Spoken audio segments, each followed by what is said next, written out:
What is up, hooligans? And happy freedom. Welcome to another episode of Coffee with Hooligans, where we try to make the news suck a little less. I appreciate all of you guys being here. If you're over on Rumble, please hit that like button. More likes equals more hooligans. I'm going to read through the schedule really quick, and then we will be checking on all the chats. So let me know how you hooligans are doing today. Apparently, I'm going to have trouble talking today. Either way, I want to give a huge shout out to Eat More Toast. Thank you so much for the buy me a coffee. A huge shout out to I think it's Synthrid or Synthid. Either way, thank you so much for the stripe. And I want to give a huge shout out to Tori. Thank you so much for the PayPal. I really appreciate all of you hooligans. Thank you so much for the help. We'll be starting out with a video titled Debate Rages Over RFK Jr.'s Maha Report on Root Causes of Disease. They're talking about how pesticides are causing chronic health problems in kids.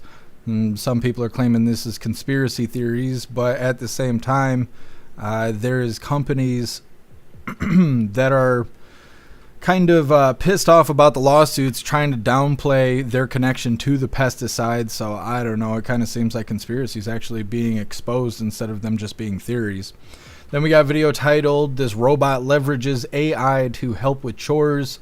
Researchers say they're calling it the Tidy Bot. They're trying to say that it's even better than a Roomba. Then we got a video titled Todd and Julie Chrisley, I don't know. They've been pardoned. Apparently they're reality stars. They were accused of doing some fraudster stuff, but I don't know, Trump pardoned them. Then we got a video in the same tone. It's titled President Trump Considers Pardon for Men Who Plotted to Kidnap Michigan Governor Whitmer. All of these pardons have people all kinds of pissed off. Then we got a video titled Musk Says He's Disappointed by Trump's Big Beautiful Bill. And right afterwards, we got Trump responds to Elon Musk's scathing criticism of the Big Beautiful Bill. A little back and forth there. Then we got a video titled Huge Legal Impacts. Watchdog reveals Biden admin bombshell. I don't know. We got Comer saying they're really going to look into this auto pen stuff and they're going to hold these people accountable and blah, blah, blah. Unfortunately, he says that they're going to be looking into this the same way they did the Joe Biden crime family stuff. And it's like, why would you bring that up? You guys didn't even do anything about that. But they swear up and down they're going to do something about this auto pen. Then we got a video titled Texas jet ski hit and run suspect arrested are in the U.S. illegally, the AG says. They had hit an 18-year-old woman who just graduated from basic training out of the U.S. Air Force, hit her with a jet ski, smoked her, and then took off. Then we got a video titled Illegal Border Crosser Accused of Voter and Welfare Fraud. This person was in the country for like 20 years with a fake identity and was scamming all kinds of money. Then the last little bit of the news is lefties losing it. It's titled Macron Cops Double-Handed Slap from, what the hell is it? Burgett? I don't know what that name is. Either way, it's lefties losing it. Then we got another unboxing today. And then we will be opening today's door of the Advent calendar sent to us by Tori Wayne. And we got two funny videos of the day. First one was provided by Simply Witchy. It's titled If Medical Procedures Were Honest. That video is hilarious. And then we got videos provided by Stoner. It's titled Trump with the Grand Slam. All of that's coming up next. But first, we're going to read through the chat and see how you hooligans are doing today. What is up, everyone, over on jeffmaclive.com. What's up, Astrohammer? What's up, Tori Wayne? What's up, Jay Spray? What's up, Snooks? What's up, Get Some? What's up, Salty Ragu? What's up, Russell? What's up, Larry? What's up, Tin Man? Happy freedom, you hooligans. Appreciate all of you guys being on the website. And what is up, everyone, over on Rumble? Shroomish, you were first today. I appreciate you racing to the chat, Shroomish. What's up, Ghostly? Happy freedom to you. What's up, Metal Mouth? Appreciate you being here. What's up, Pumpkin? Happy freedom to you. What's up, MU? What's up, Cricket Kiss? Happy freedom, you hooligans. Let me see. What's up, Too Old to Care? If I can get y'all ready, happy freedom to you. What's up, Free Thinker Texan? Happy freedom to you. What's up, Turbo? Appreciate you being here. What's up, Holly? Let me see. Scrolling through. What's up, Cheeky Chops? What's up, H Big? Happy freedom to you. I think we got everybody. What's up, Born to Eat Toast? Happy freedom. What's up, Winston? Appreciate you guys being here. Don't forget, hit that like button. See if you can get us on the front page. We'll put the chat on the screen. And what is up, everyone over on Kick? Happy freedom to you. And what is up, everyone over on Twitch? What's up, Lisa? What's up, Tony Rich? Happy freedom. What's up, TBD? Happy freedom to you. What is up, everyone? Over on the communism platform, Tom Mafia, you were first today. What's up, Shanti? Happy freedom to you. Hair Juicer, happy freedom to you. What's up, Mills? What's up, Rhyme Time? Cheeky Chops, you're omnipresent. Appreciate you. Guess you are omnipresent. Appreciate you. And what is up, everyone, over on X? Happy freedom to you. Let's go ahead and get into things. Like I said, we'll be starting out with this video titled Debate Rages Over RFK Jr.'s Maha Report on Root Causes of Disease. They're going to be talking about Monsantos and all kinds of things. Now, before we get into this, I want to remind you guys, we have these brand new Hooligan Strong t-shirts. Just put these together earlier today. Now, this design was created by Alistair, and Alistair is a badass in just about everything he does. So I will be posting his link in all of the chats for you hooligans to have the opportunity to hire him for your creative needs, because if you think it, he can create it.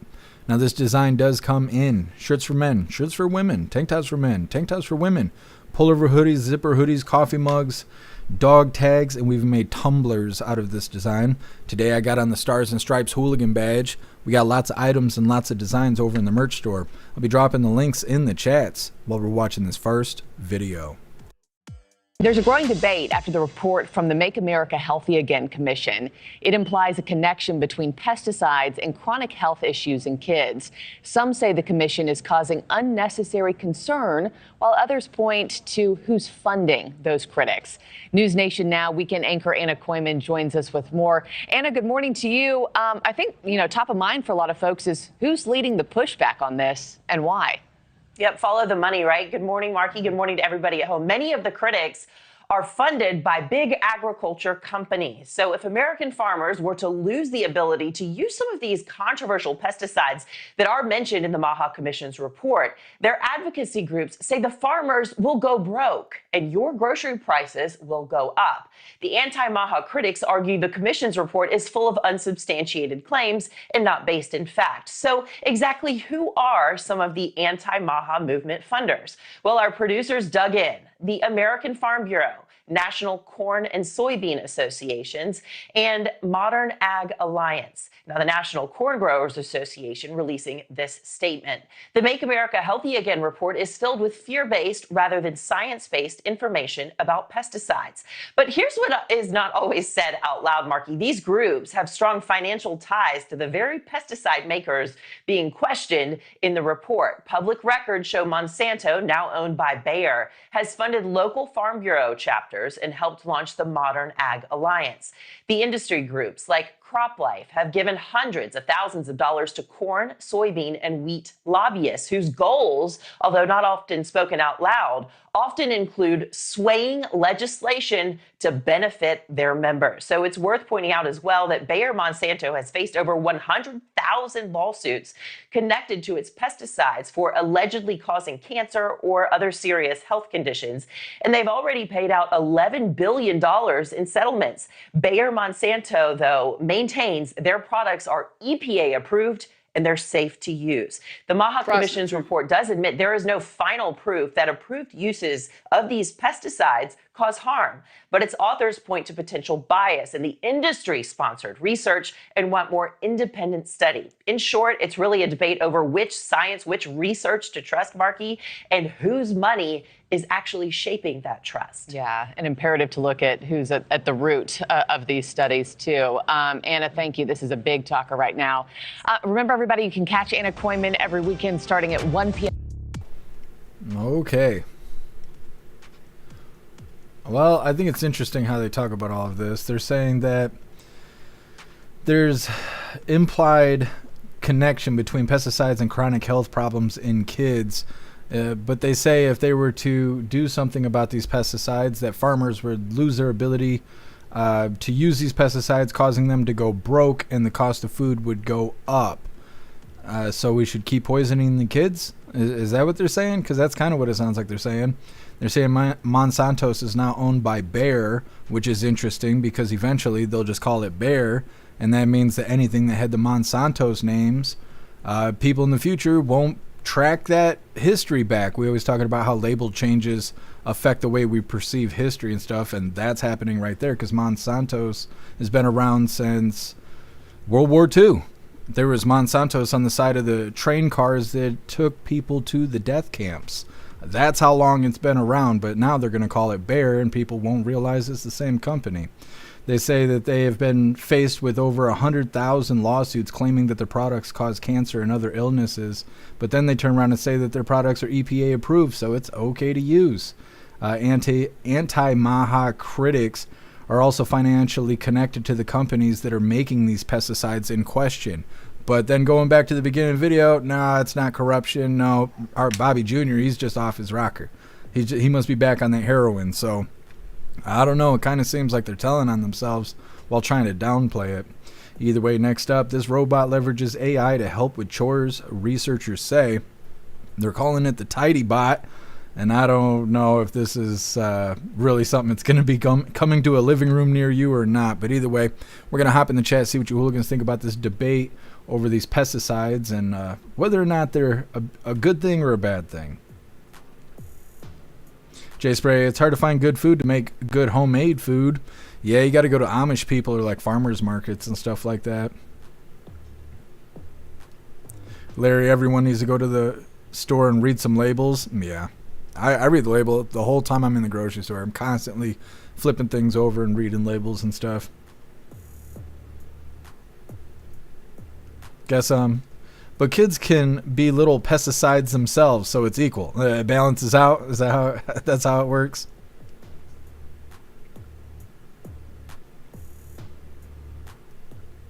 Salt ragu is red vine licorice made with bugs. I don't know. It could be.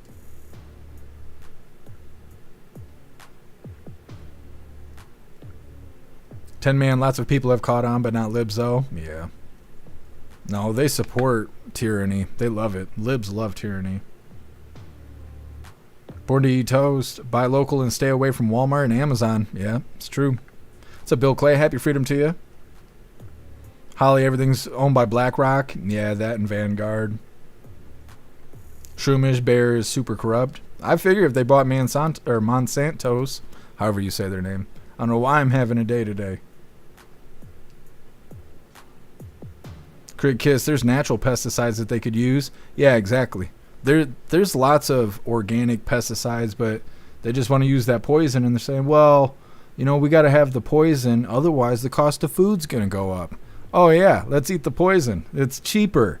It's cheaper to eat the poison. Like, make that make sense. It doesn't make any sense. These people are so stupid.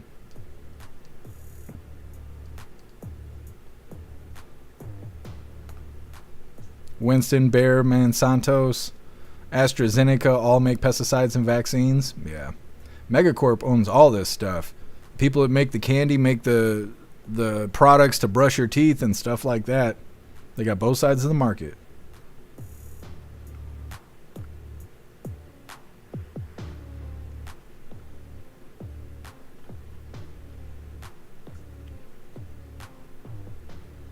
Guess I don't read the labels. I just look at the centerfold. Oh, yeah? You don't look into the details? You don't need the backstory. Larry, red is made with bugs? That's interesting. I've never heard that before. Ghostly, ladybugs are a great pesticide. In fact, there are many ladybugs we could use over chems. Yeah, Ghostly. When I used to run grow rooms, you could get a bag of like 1,000 ladybugs for so cheap, and they would just eat the pests off your plants, and they'd die, and you just sweep them up. It's no big deal. What's up, Meta? Happy freedom. What's up, Pag? Happy freedom to you. Lisa, you will eat Z-bugs. They're trying. They're trying their damnedest. What's up, Southern Eagleman? Happy freedom to you. I know, we're running so late today. I'm having just a not fun day today. And my ABS light came on in my car, so tomorrow at 9 o'clock in the morning, I'm going to have to get up and take the car to the shop and see what they say. I don't know what to do about that stuff. I really can't have car problems right now. I can't afford it. Let me see. Mills, the price is going up anyways. I know. I'd rather eat real food instead of poison. I mean, you know, let's pay a couple extra bucks and not have poison. What's up, Blue Crow? Happy freedom. What's up, Mike Ingalls? Happy freedom to you. What's up, Teasel? I love my Amish market. Yeah, Teasel. The same thing if you buy seeds. If you buy seeds from Amish markets, Amish people in general, you have a higher chance of getting non-GMO seeds. Everywhere else is required by law to sell GMO seeds. And so if you go to Amish people, that's the best way to get organic seeds and stuff like that. What's up, Wayward? Happy freedom. Was almost on time. Oh, I wasn't. I wasn't almost on time. It was hard to find news and all kinds of... Today's just been a day. I'll just say that. Either way, we're going to move forward here. This next video is... This robot leverages AI to help with chores, researchers say. And we're constantly coming across these videos where they're trying to find reasons for us to implement robots in our life. We've seen construction, like drywall robots, lots of cleaning robots. We saw a robot that was for old folks' homes to resemble children being there.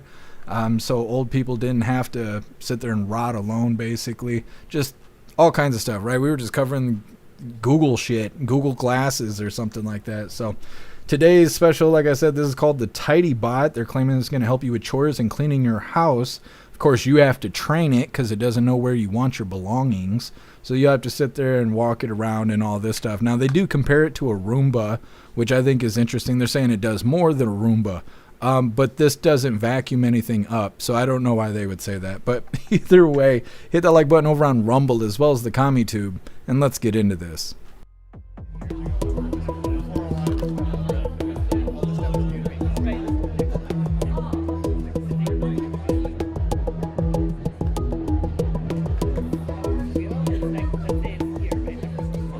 So the idea is that TidyBot comes to your home.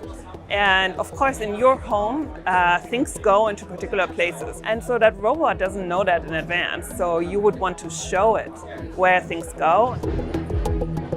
What Jimmy does here is he basically teleoperates his hand and demonstrates a task. And then TidyBot stores that and uses a machine learning algorithm, what we call actually imitation learning, to learn how to do this then for a new object or in a new environment and do the pick and place task basically in different contexts as well. TidyBot is special because yes, it can pick things up, which the Roomba so far cannot, and put things away as well. It can even open drawers, it can open washing machines, it can even wipe your counters, it can maybe clean your bathroom as well.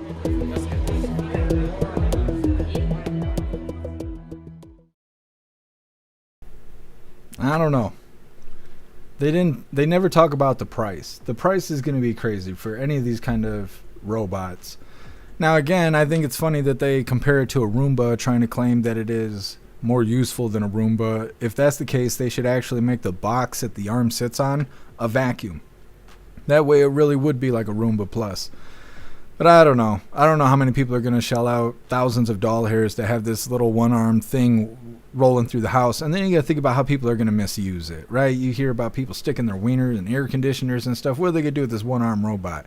You never know. So I don't know. A lot of this stuff always feels gimmicky to me. But at the same time, maybe in the future they could turn this into a service where instead of paying $1,500 or $2,500 to have a robot, maybe you could pay like $20 a month or something, and once a week they'll bring the robot by, it'll go clean your whole house and then leave. And that way you won't have to take care of it, you won't have to worry about maintenance, you won't have to charge it, you won't have to deal with it, you just pay your monthly fee, they come clean your house, and you're all good to go. Of course, you'll be worrying about privacy and stuff like that. They can put, cameras on these robots and microphones and stuff, so I mean, there is that route, but they're trying so hard to implement these robots into our life every way that they can. Next up, Trump with a pardon. It's for Todd and Julie Chrisley, I think it is. They both have been pardoned. They were convicted in 2022 for conspiring to defraud banks and the IRS out of millions of dollars. This is kind of a controversial thing. People feel all kinds of different ways about these pardons. They kind of feel that President Trump is like pardoning his buddies and letting celebrities get away without accountability. And other people feel that this could have been lawfare and that they didn't deserve the punishment that they were sentenced with. Either way, it's coming up next. First, we're going to hop in the chat, see what you hooligans think about AI robots potentially being in your life. Hair juicer miss a payment and it starts wrecking your house. It's repoing the cleaning. You just start shitting oil all over your floor. Yeah, I mean, can't miss a payment. Salt Ragu, I'll use a topless maid service like a normal man. Thank you very much. Yeah, Salt Ragu, I mean, that's the way to go. That's the way to go. You gonna poke your eye out? Let me see. Snooks, if I get that lazy, I've died. Well, I meant more for like elderly people. People who struggle to just do basic things, like in a high rise, where it's kind of an apartment complex for old people, where you got a whole building full of people who are not taking care of themselves because they're not able to. Somebody with a robot cleaning service could make a killing just off of one building, let alone those properties where they got 5 or 6 buildings where it's like a old folks projects.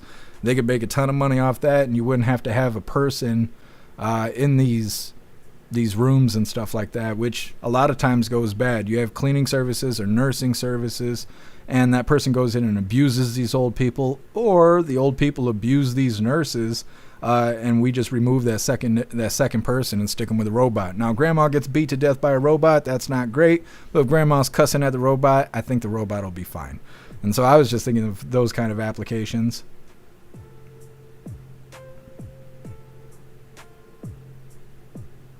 Russell, it could service the humans. Yeah, exactly. It's going to cost you extra for that service, though.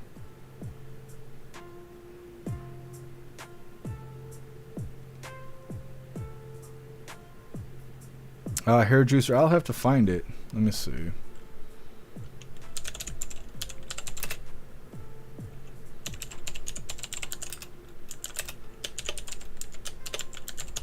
I'll check it out after the live, hair juicer. Thank you for letting me know.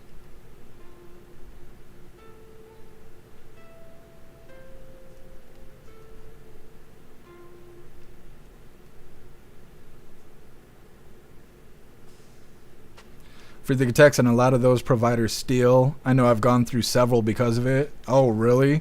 That's no good. Stoner teach AI to steal from old people like a real maid. So I didn't even realize that was an issue. Yeah, I mean, maybe. I don't know if the robots will steal from you or not.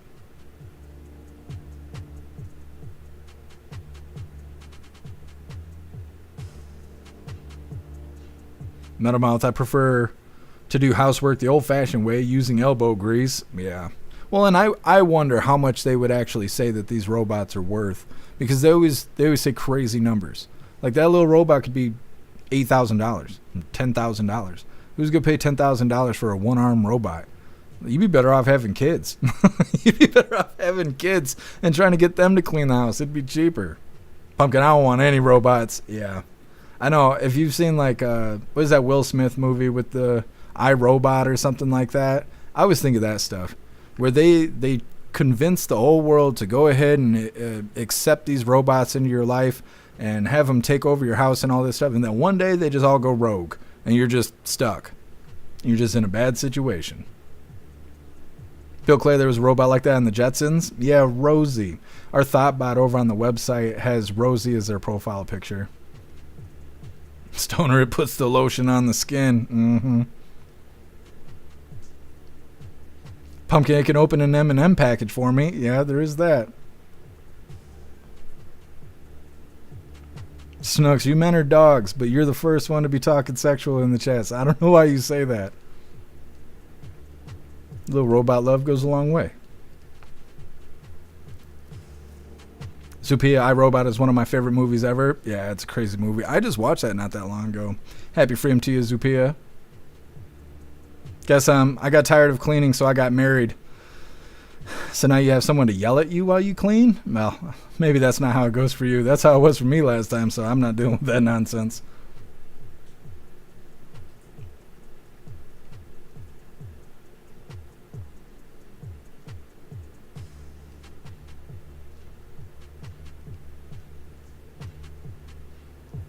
What's up, DB Cooper? Happy freedom to you.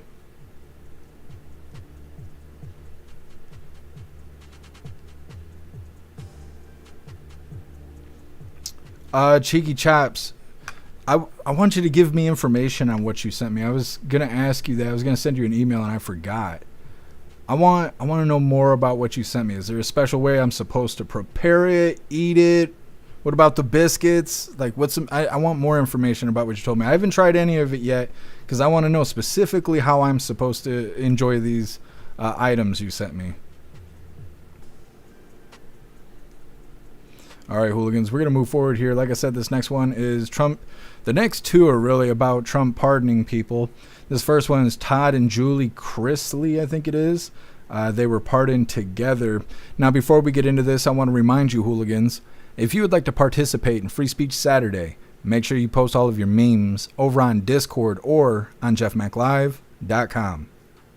Just hop in the group chats on either platform. You'll see the tabs labeled memes. Drop what you got and we'll shout you out as we're making Saturdays more fun. Now let's get this polled up. Now, like I said, people are kind of on both sides of the fence when it comes to these people. I don't know who these people are. But like I said, in 2022, they were convicted for conspiring to defraud banks and the IRS out of millions of doll hairs. They were convicted for that. They weren't just accused of that. They were sentenced because of it.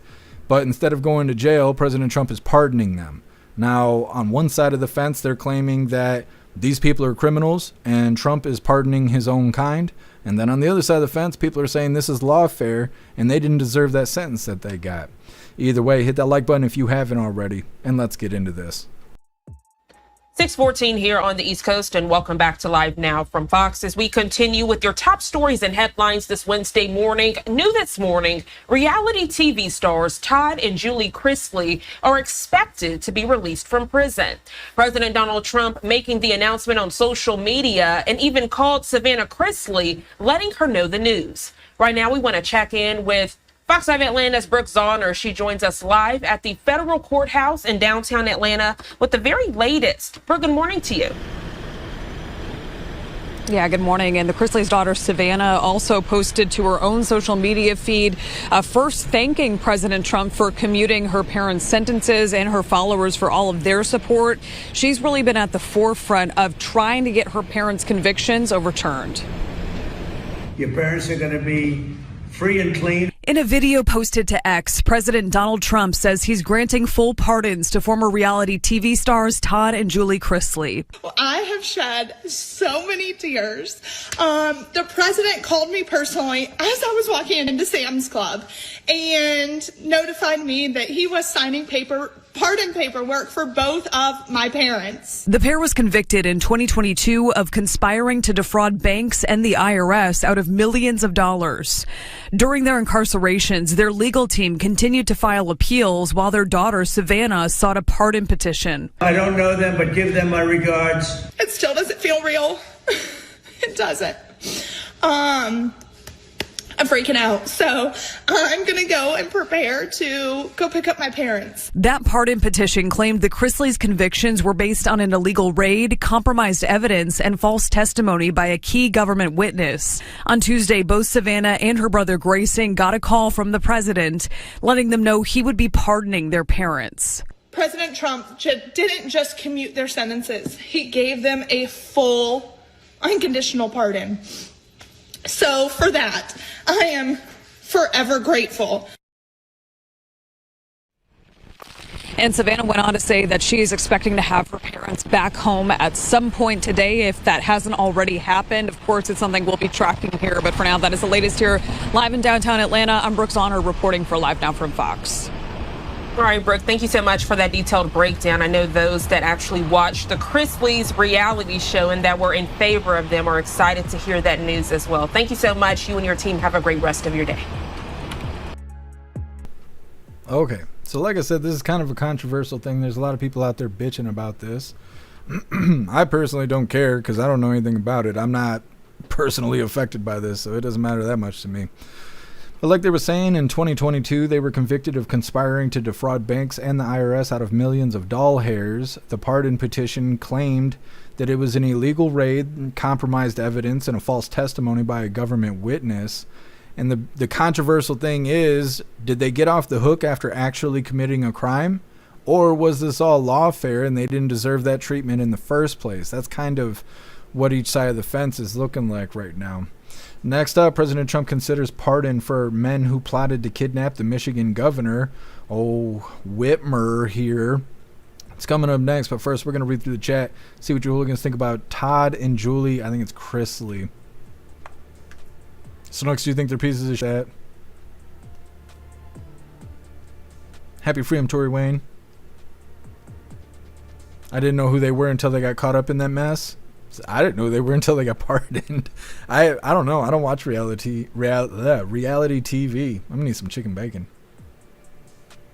Guess seems like Julie didn't miss any meals in prison. Well, it sounds like they never did time. I don't know, because the way they talk about it in this story is as if they were in prison, but in other stories they were saying like their attorneys were constantly doing appeals and fighting it. So I wasn't sure if they were actually incarcerated or not, but they look pretty healthy for people that were in prison.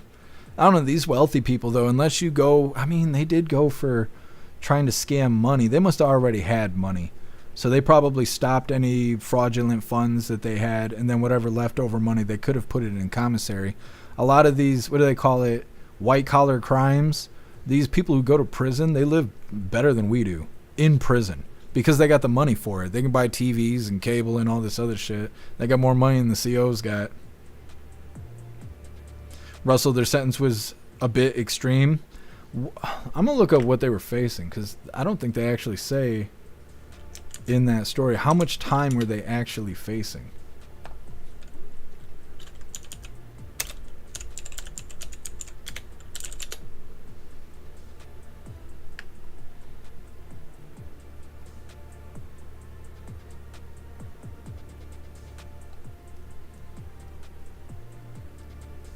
They were sentenced 12 and 7 years? What does that mean? Todd was facing 12 years. Julie was facing 7 years. I don't know. You scam the government out of millions of dollars and then you only got to sit for 12 years? I don't know. That's crazy. I thought they were facing more time than that, but, well, either way. Either way.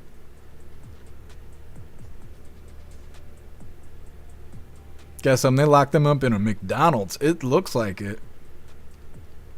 What's up, Sam? Happy freedom. Sam, why don't these people go to jail? Nobody goes to jail. Law-abiding citizens go to jail for posting funny memes.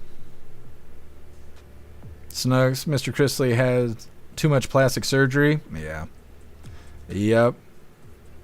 I saw an interview with Caroline Levitt. She needs to stop putting injections in her lips. She's starting to get like those porno lips where it's like you got a donut on your face.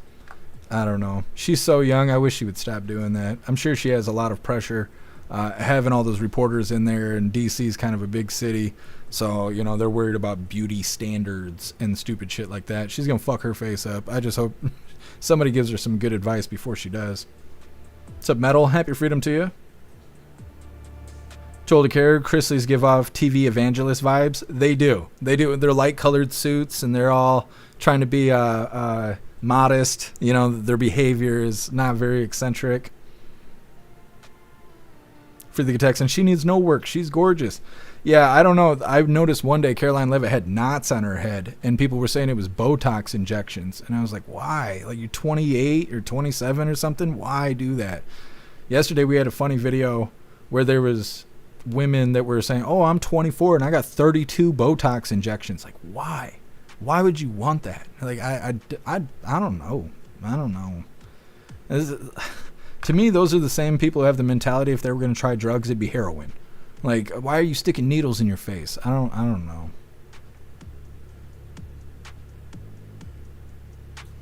Metal, with all the fraud other rich morons get away with, this was just stupid. Yeah, well, it's been a long time since I've seen accountability, and that's what a lot of people are pissed off about this. They're like, well, if they actually committed the crimes, then why are you pardoning them? But I don't know enough about it. I just know it's in the news. What's up, Sage Pup? Happy freedom. Wow, now I want a pardon from President Trump, but I don't have anything to be pardoned for. I know, I was thinking the same thing. I was like, I wonder how much it is to get a pardon from President Trump. It's $1,000 to get a pardon from Governor Whitmer. And I want to have my criminal record expunged, and I can't because of the way the laws are. But I could have a pardon and have my crimes pardoned, and then I would actually be able to go to other countries and stuff. I don't know if Whitmer would give me a pardon, though, but if I got one from President Trump, I'd be golden. It's probably a lot, though. It's probably $10,000 or something to get a pardon from President Trump. Winston, is Rumblebot an evil robot or just an indifferent robot? It's kind of like a timed messenger more than anything else. It's not a free thinking robot. It does what it's told.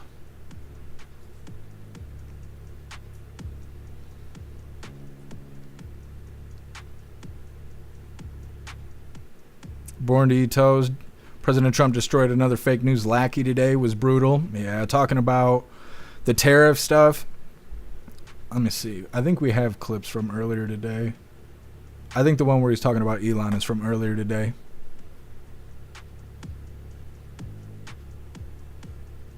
Stoner, if stealing tax money from the government was a crime, there wouldn't be any Democrats out on the streets. It's true. That's true. Meta, commute versus full pardon. Yeah, they were given a full pardon. What's up, guess who? Happy Freedom. What's up, Sherry? Happy Freedom to you.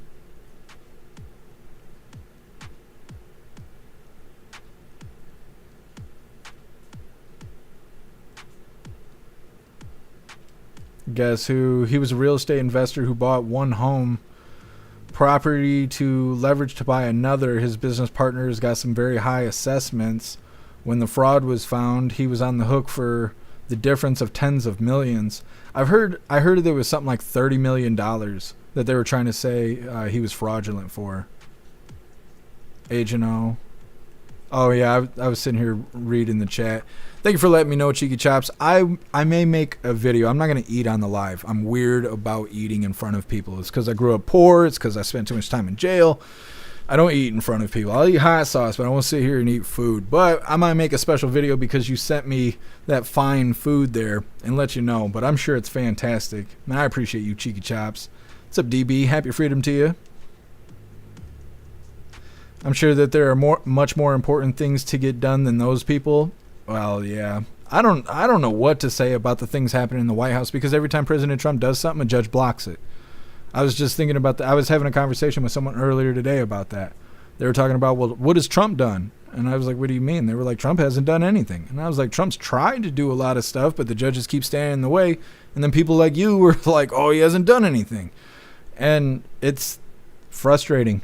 It's frustrating that all of us voted for Trump. He won, and then the Trump agenda is just being stifled the entire time because of these rogue judges, and nobody's doing anything about it. And so I don't know. Are we going to see 4 years of Trump's agenda being blocked? Because that doesn't sound that great. Wayward, was Fannie Willis involved? You know she was probably involved. Guess careful accepting a sponge bath. It could be SpongeBob, and he's gay as hell. No, I ain't accepting no sponge baths. No, I don't like being touched. I don't like people touching me, so it'll be all right.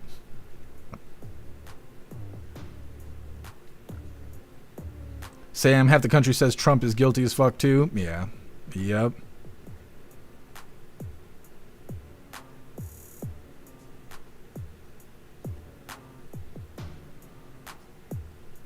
You hooligans are cracking me up today. What's up, Captain Seamus? Happy Freedom to you. Now when I see you, I think of the wasabi. I can feel the burn. It's like Harry Potter. I can feel the scar burn every time Captain Seamus is nearby. The burn of that wasabi. That's some good stuff. We're going to get into this next one. Like I said, President Trump considers pardon for men who plotted to kidnap Michigan Governor Whitmer. All right, hooligans. Hit that like button over on Rumble as well as the CommuTube, and let's get into this. Local 4 News starts now with a breaking news alert. We begin first at 4 with that breaking news from the White House. Within the past few hours, President Trump was asked if he'd pardon Barry Croft, Adam Fox, and others who were convicted of plotting to kidnap Michigan Governor Gretchen Whitmer. Here's his answer. I'm going to look at it. I will take a look at it. It's been brought to my attention. I did watch the trial. It looked to me like somewhat of a railroad job. I'll be honest with you. It looked to me like some people said some stupid things. You know, they were drinking, and I think they said stupid things. But I'll take a look at that. And a lot of people are asking me that question from both sides, actually. A lot of people think they got railroaded. A lot of people think they got railroaded. The president making that statement just moments after swearing in Jeanine Pirro as the new U.S. attorney for Washington, D.C. If you remember, 14 men were charged in connection with the kidnapping plot. 9 were convicted, including Barry Croft, who you see here on the left. Now, he's serving a 19-year sentence. We did reach out to Governor Whitmer's office for comment, and we will bring that to you as soon as we get it. I like how they deliver that story there. 14 men were arrested, all in cahoots with kidnapping Governor Whitmer. These 2 are going to accept a pardon, potentially, if President Trump decides to do it. Why? How come only those 2? Is because everybody else was Fed boys? Is that why? They know that's why. They just didn't want to say that shit on the news. These 2 are really victims of entrapment. That's what it really is. They said some stupid shit that they shouldn't have said on the internet, like a lot of people do. I think they were using the Facebook Messenger system when they did it. And like I've told you guys before, those messaging systems are not airtight at all. Anybody with administrative access can access your conversation without you even knowing it. They could sit there and watch you write the text messages. Some systems have the ability to watch you type. So when you're typing out a message, like you ever wrote customer service on like a chat and you're typing out the message and as soon as you hit enter, they respond immediately. That's because they can sit there and watch you type it. So when you're making all those typos and then you're going back and fixing it, they're watching you do that dumb shit. And so I believe these guys were using the messenger system, writing dumb shit about Governor Whitmer that they shouldn't have been writing. Then Fed boys got involved, started doing what they do, started that fire starting stuff. They're like, hey, let's go and do bad things. These 2 dumbasses were like, okay, I mean, if you guys want to do that, and the feds were like, yeah, we're going to do bad stuff, and they're like, okay, so they went along with it. Everybody got arrested. These 2 are the only ones looking at pardons, and that's because everybody else was Fed boys in that case. It was a big ploy to feel bad for Governor Whitmer. That's all it is. They still play that on the radio here because obviously I live here in Michigan. So every once in a while on the radio, they'll be like, remember that time Governor Whitmer was almost kidnapped? I'm like, I remember that time she told us she was going to fix the damn roads and never did. I remember that. I don't know about anything else. I remember that, though. Either way, next up, Musk says he's disappointed by Trump's big, beautiful bill. And then we have President Trump responding to Elon Musk, kind of being disappointed about the situation. It's coming up next, but first we're going to read through the chat, see what you hooligans think about President Trump potentially pardoning those that were involved in Governor Whitmer's kidnapping. Well, the kidnapping plot. Russell, entrapment. Yeah, I mean, that seems like entrapment to me. The Fed boys got a hold of the situation. They spun it out of control and then blamed these 2 dumbasses and was like, yeah, send them to prison. We were saying that with the 18-year-old. I think it was maybe a year or 2. It's probably been more than a year at this point. There's like a 17-year-old or an 18-year-old who was on the internet, got an invitation from what he thought was ISIS. They told him to go and scout someplace and take pictures and something or other, and he confirmed that he went and did it, and the feds arrested him for trying to join ISIS because he wasn't talking to ISIS, he was talking to feds. I don't understand how feds can tell you to go do something, you go do it, and then they try to they act like you committed a crime. And it's like, yeah, he shouldn't have been trying to join ISIS, but I don't understand the difference between entrapment and what these feds are doing, because it seems very much like the same thing. That's why cops aren't supposed to park in front of the bar and all of that. It's considered entrapment. Or if they follow you more than a mile, they're not supposed to be able to pull you over anymore because they're just waiting for you to fuck up. Stuff like that. But I don't know. It's been a long time since I've seen accountability. Zero. Happy freedom to you. Yeah, exactly.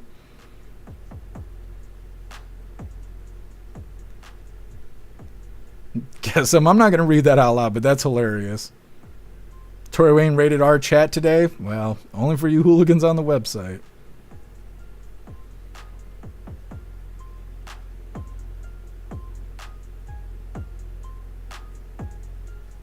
Captain Seamus, YouTube chat message system does this for YouTube admins. Yeah, I believe it. Yup.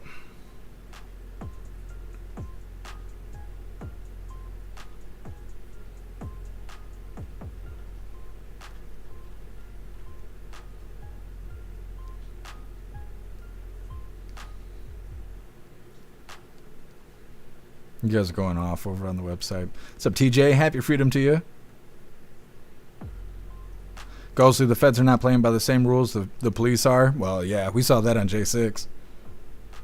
You are right.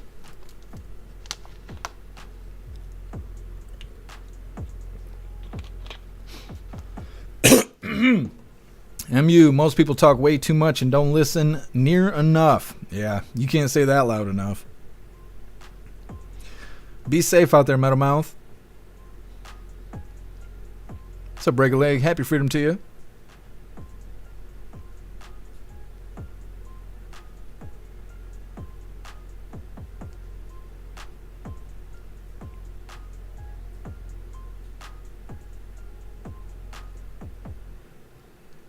Holly, she is pretty the way she is. She will end up looking like Joanne Rivers someday if she keeps it up. Talking about Caroline Leavitt and the Botox. I wish people would stop putting injections in their face. I don't know why they do that. It'd be different if you had like a, I don't know, deformality or something. If you were deformed, you had an injury, and Botox could help balance your face out or something like that. Okay, like if you were using it like a prosthetic. Okay, but people being like, God made me ugly, so I'm putting man-made chemicals in my face. I'm going to inject them with needles and shit. Like, I couldn't be ugly enough for that. I just couldn't. I don't know. I don't know why people care that much.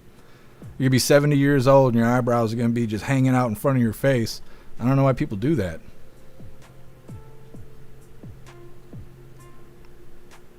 Metal judges need to fuck off. They do. They do. They didn't do anything when Biden was signing executive orders. I can't get over that. I just can't get over that. There was nobody standing in the way when Biden was signing executive orders. But anytime President Trump wanted to kick dudes out of women's sports, like that makes sense. That should not be happening. And the judges are standing in the way of it. And it's like, why? Like, why? Why do you want dudes in women's sports so bad? It makes no sense.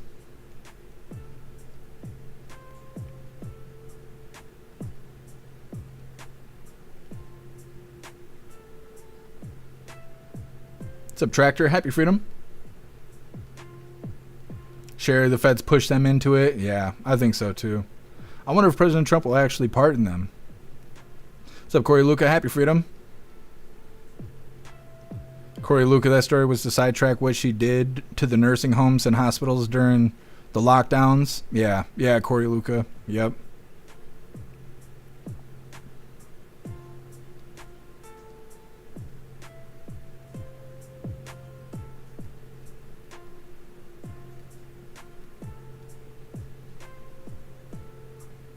Guess I ran into the president in the restroom. He said, "Pardon me." Oh, and said, "Pardon me." He never did. Yeah, I guess he smoked Hillary Clinton with that. Hair juicer, that one autistic boy that they gave a fake bomb to and then waited for him to be 18. See, that's what I mean. Like, why can feds do that? It's crazy. Either way, we're going to move forward here. Like I said, Musk says he is disappointed by Trump's big, beautiful bill. It sounds sexual the way they wrote it. President Trump walked over there seductively and gave Elon a peek at his big, beautiful bill. Unfortunately, Mr. Musk said he was disappointed. Either way, hit that like button over on Rumble as well as the CommiTube, and let's get into this. Elon Musk is raising concerns about President Trump's tax and spending package, saying it would raise the deficit and undercut the efforts of his Doge department. As Julia Benbrook reports, his comments come as Musk takes a step back from government work to focus on his companies. Elon Musk, who is, of course, a big Trump donor and has been by the president's side as a special government employee for the first few months of the term, is criticizing the president's so-called One Big Beautiful Bill. Musk has notably played a leading role in the Department of Government Efficiency, or DOGE, with the stated goal of identifying and eliminating, quote, waste, fraud, and abuse within the federal government. The tech billionaire is criticizing Trump's massive agenda bill, which the nonpartisan Congressional Budget Office estimates would add $3.8 trillion to the deficit, saying he believes it undermines DOGE's recent efforts. So, I was disappointed to see the massive spending bill, frankly, which increases the budget deficit, not just decrease it, and undermines the work that the DOGE team is doing. I actually thought that when this big, beautiful bill came along. I mean, like, everything he's done on Doge gets wiped out in the first year. I think a bill can be big or it can be beautiful, but I don't know if it can be both. My personal opinion. After intense negotiations, the House narrowly passed Trump's agenda bill last week. Now all eyes are on the Senate, where it faces challenges and potential changes. Republicans have set a goal of getting the bill to the president's desk for a signature by the 4th of July. Reporting at the White House, I'm Julia Benbrook. Okay, so before we hop in the chat, we're going to play the second video here. This is President Trump responding to Elon Musk's scathing criticism on the big, beautiful bill. Now, I believe this is from earlier today. Oh, of course, I just clicked out of it. Just a moment. Damn, why is today going like this? Anyways, this is titled, Trump responds to Elon Musk's scathing criticism on the big, beautiful bill. Mr. President, Elon Musk in a television interview criticized the one big, beautiful bill, saying he was disappointed it didn't cut enough, essentially, that it undercut the Doge efforts. What's your reaction to that? Well, the reaction's a lot of things. Number one, we have to get a lot of votes. We can't be cutting. We need to get a lot of support, and we have a lot of support. We had to get it through the House. The House was. We have no Democrats. If it's up to the Democrats, they'll take the 65% increase. If that doesn't get approved, this country is going to have a 65% increase in taxes and lots of other problems, big problems, almost bigger than that.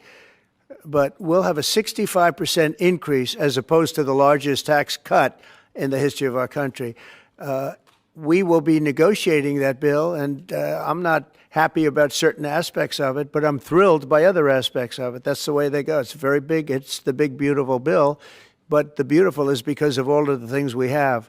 The biggest thing being, I would say, the level of tax cutting that we're going to be doing. We're going to make people really be able to, we'll have the lowest tax rate we've ever had in the history of our country, and tremendous amounts of benefit are going to the middle income people of our country, low and middle income people of our country. So we're going to see what happens, because the Senate, as you know, is negotiating with us, and they have to then go back to the House, and, it's got a way to go. But I have to say, Speaker Johnson and Thune have done an incredible job. John Thune has done a fantastic job, and they're working together with me and others. And I think we have an amazing, if we pull this off, remember, we have 0 Democrat votes because they're bad people. There's something wrong with them. They'll let people pour into our country. Single biggest problem is we had 21 million people pour into our country, probably higher than that.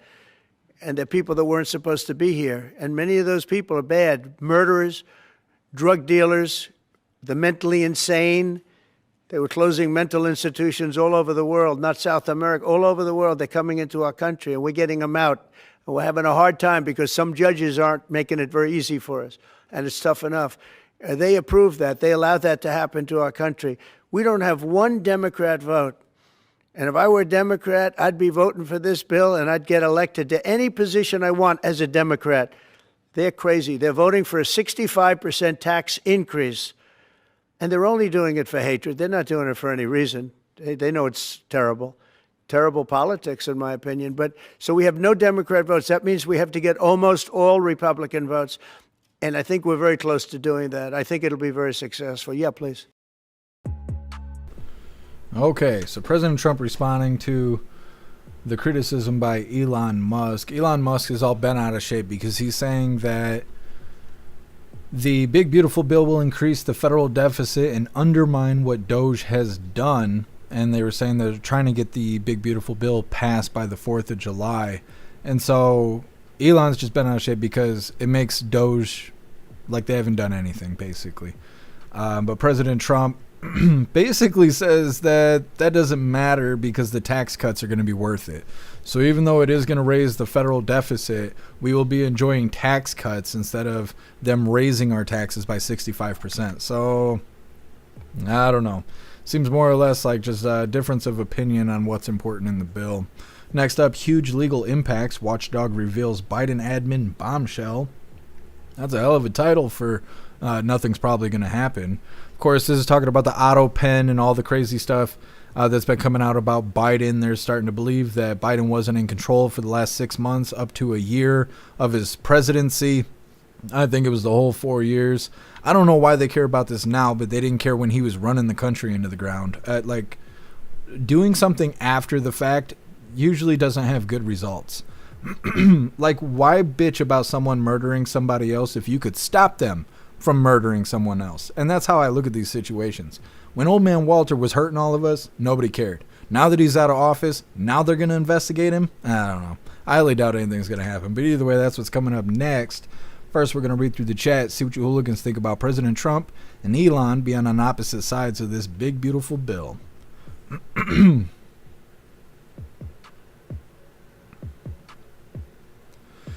Cap Seamus, I get why Elon is butthurt. They need to chop a lot of the spending. Nothing got chopped in the big bill. It needs a whacking. Yeah, well, and then everything that Elon and them were doing was also being stifled by judges. They were always concerned about social security numbers and all this other stuff, and they take over these buildings, and, well, like the USAID, they found fraud, and then the building was shut down immediately.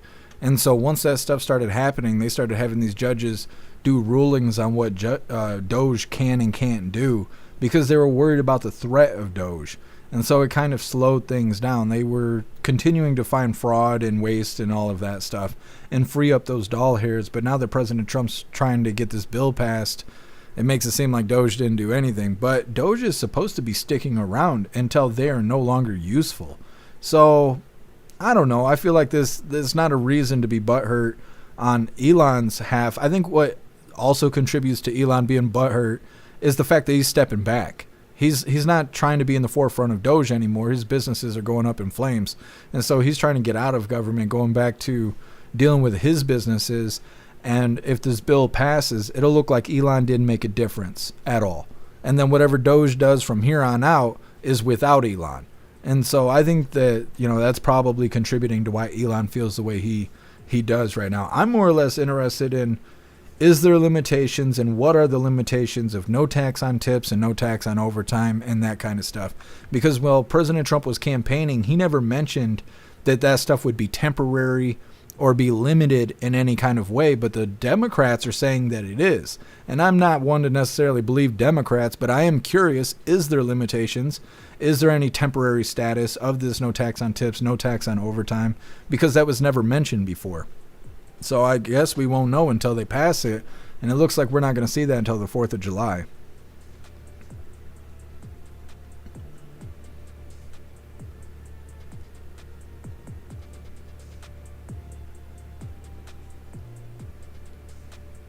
Tory Wayne cut all the waste and fraud, and we don't need to pay as much in taxes, so eventually it'll work out. Yeah. If they actually charge us less. That's the other thing I've been kind of wondering. If Doge is going through and freeing up all this money, what are they going to do with it?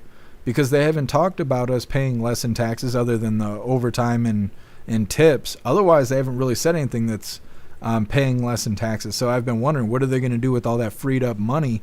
Because it doesn't sound like it's going to benefit us. Not unless they actually start putting it into programs that do, like if they actually do something about the infrastructure and stuff like that. Russell, Democrats hate America. Yes, they do. They don't even know why. It's just been programmed in their brain to be that way. Russell, no tax on nipples either. That's right. That's right. Thank you so much, Snooks, for that $50 donation over on Rumble. I really appreciate you, Snooks. Thank you so much for the help. It says, to big, beautiful things all over. My friend made me type this. Well, thank you, Snooks. I really appreciate it.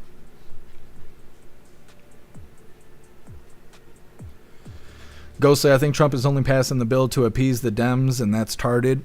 That is kind of what it sounds like. He said that they need support in order to get the bill through. So it sounds like there's parts of the bill that have been compromised just for the sake to get Democrats to vote on it, probably because they can't get Rand Paul to get on board. And I don't know how close the numbers are, but it seems like they're concerned that there's not going to be enough Republicans voting for it, so they're going to have to get on the good side of Democrats in order to get it passed. What's up, Muskie Boss? Happy Freedom.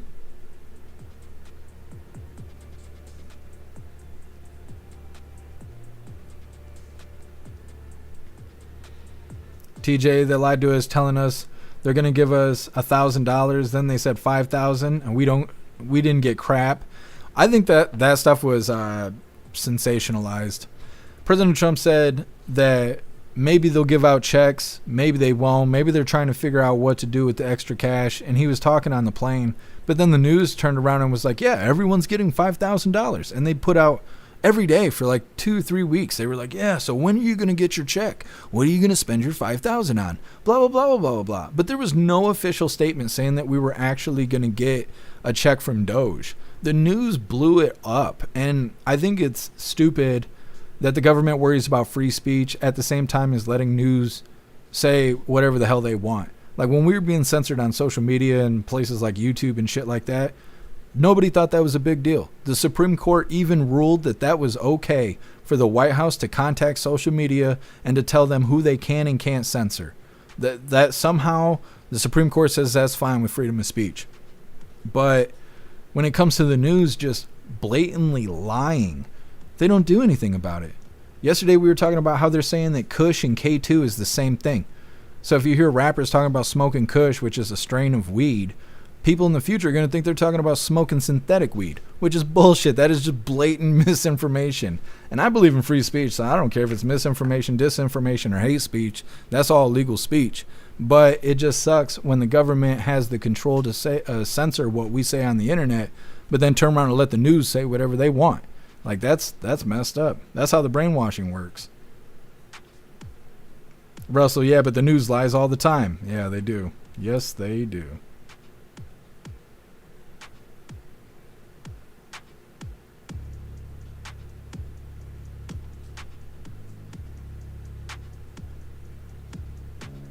Zero, Trump never said we were going to get a check. The news lied in twisted words. Yeah.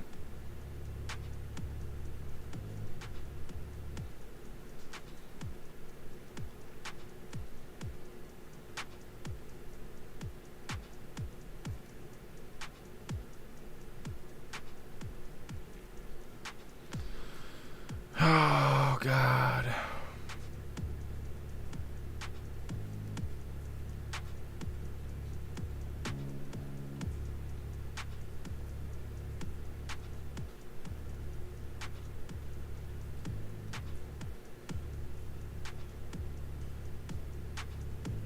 Born to eat toast. I noticed you mute your mic when you're not talking. I wish more people would. Yeah. I mean, I kind of specialize in audio. Everything I've done with video is just stuff I've been learning since live streaming over the last 5 years. But really, I am formally trained for music production and audio engineering. And so something a lot of people have mentioned over the years is not talking over videos, especially live streams, like when President Trump is speaking, and then trying to keep the audio clean. Same thing with the chats. We try to keep the chats clean. We don't have a lot of trolls. Sometimes you'll go over to channels and it's just a fucking mess over there. It's like white trash central and shit. And we don't have that kind of stuff. But I'm glad you noticed. Born to eat toast. What's up, Mike T? Happy freedom.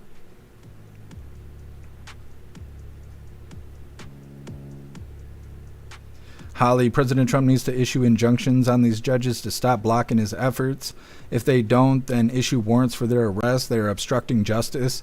I agree, Holly. And Mike Johnson came out and said, oh, we can make these judges step down and stuff if they don't stop standing in the way of the president's agenda, and then hasn't done anything. Just hasn't done anything. Just, let whatever be whatever. And I don't get that.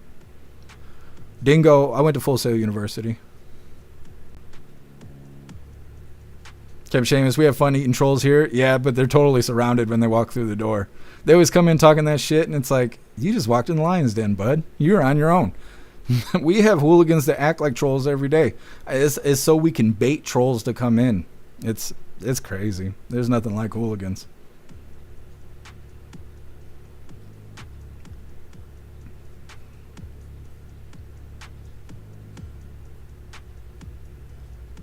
Tori Wayne, clean is used loosely, right? Well, we don't have trolls over on the website. Sam, you showing live feeds open up my eyes to shit going on that I wasn't seeing on the news. Yeah, Sam. Well, that's what motivated me to do it every day, is because we were seeing what was actually going on. The problem was that people started realizing that they were incriminating themselves, and it shut down the live streams. But more live streams are popping up. I got to go and gather new live streamers, but they've been kind of going off in Seattle. Antifa is starting to become very active in Seattle, like on a daily basis. They're making an appearance. So pretty soon here, because I got a lot of stuff going on in my life right now, but pretty soon we will be showing live streams from Seattle. Now, I haven't caught any of these live. I keep catching clips and stuff about things going on in Seattle. But eventually I'll be able to figure out where these sources are, and we will be showing live streams of Antifa again. This is going to be a spicy summer, and like I said, it's already kicking off in Seattle, and it's only a matter of these cases being resolved before it becomes nationwide problems. Like Mahmoud Khalil, right? We know that Mahmoud Khalil is going to get deported. The lefties are begging that he gets released. He is not going to get released. He had green card status. He's lost that status. He's now just waiting for court because he lied on his visa and they found out about it. And so what part of that sounds like he's going to get off the hook, right? He's not. He's going to be deported. Those lefties are going to be pissed when Mahmoud Khalil gets deported. And so that's going to kick things off. We're also waiting for Carmelo Anthony to get sentenced as an adult for murder. He's facing first-degree murder, being charged as an adult because he's 17. Again, he made $500,000 playing the victim after he stabbed another 17-year-old in the chest right in the heart and killed him at the track meet. They were acting like he was an innocent. You know, they made him seem like he was the victim in the situation by claiming self-defense. He's still being charged with first-degree murder. So when he gets that murder charge, chances are it's going to piss off those protesters. So I really think we're going to have a spicy summer. And like I said, I'm going to start looking at these live streams. And I don't know how it's going to interfere with Coffee with Hooligans, but we're going to be covering lives again pretty soon. Sam, free Chauvin. Yeah, we covered a video it might have been more than a week ago at this point. People were questioning whether or not President Trump was going to pardon Derek Chauvin for what happened with George Floyd. But the White House said that there has not been any consideration to pardon Derek Chauvin. Snooks, Mr. Bill was showing Antifa protests at church in Oregon over the weekend. Lots of arrests and fights. Yeah, we talked about that on Monday. Zero, everyone's going to have to start sending Jeff food and water. Yeah, that's how it used to be. Yep.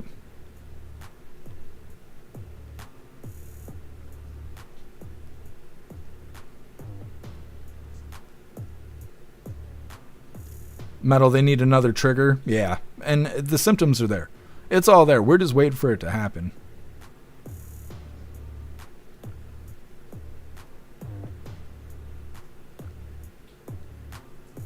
Kev Seamus, there was a crappy Palestine protest in Providence, Rhode Island the other day. Yeah, there's still protests, but they're not spicy. It's just people standing around in an echo chamber. When Antifa gets involved, they're calling them militants right now, which I think is a little bit too rewarding of a phrase for Antifa. But when Antifa gets involved, there's always violence. And so with these pro-Palestine protests, not very often is there violence. So not that I want that to happen, but that's what causes us to cover it. We don't want to see 20, 25-year-old smelly motherfuckers all wrapped up talking shit to each other. We don't care about that. But if they're burning buildings down and they're holding people at gunpoint and shit like that, then we should cover it because, one, the news isn't going to cover that, and if they do, they're going to lie about what's happening. And two, if people were burning shit down on your street or in your town, you'd want to know about it. And that's why we cover that kind of stuff.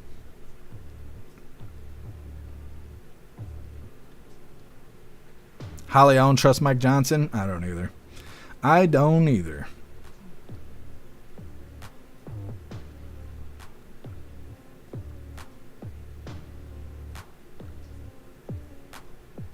That's badass, Born to Eat Toast. Heck yeah, there's a lot of people. There's a lot of hooligans that do music.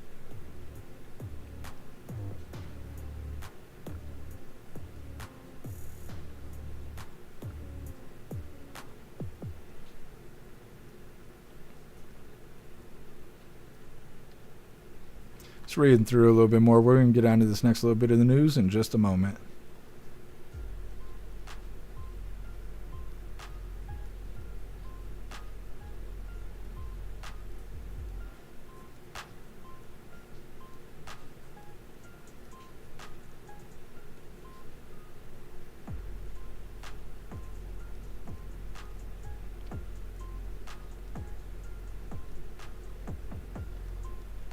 So, Lee, happy freedom to you. Did you see the cop car was stolen just south of you with an unlocked AR in it? But Whitmer wants us to lock them up in our house. No, Lee, I didn't see that, but that is interesting because, yeah, they did just pass those red flag laws. And one of them was if you have children in your house, you have to keep your guns locked up. You can't just let them be sitting on the table next to you and stuff like that. Yep. It is. There's so much just nonsense that happens here in Michigan with Whitmer. She's the worst. She looks just like Jack Nicholson when he was playing the Joker. Like, she's doing injections in her face, too. She needs to give that up. What's up, Xterra? Happy freedom to you.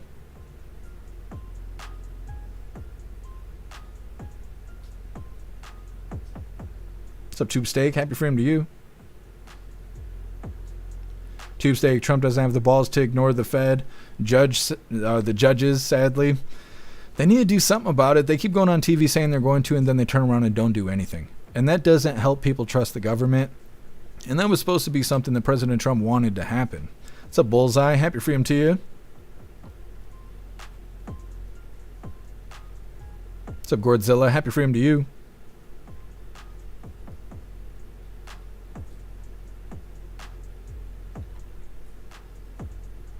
What's up, Jeff Reynolds? Happy freedom.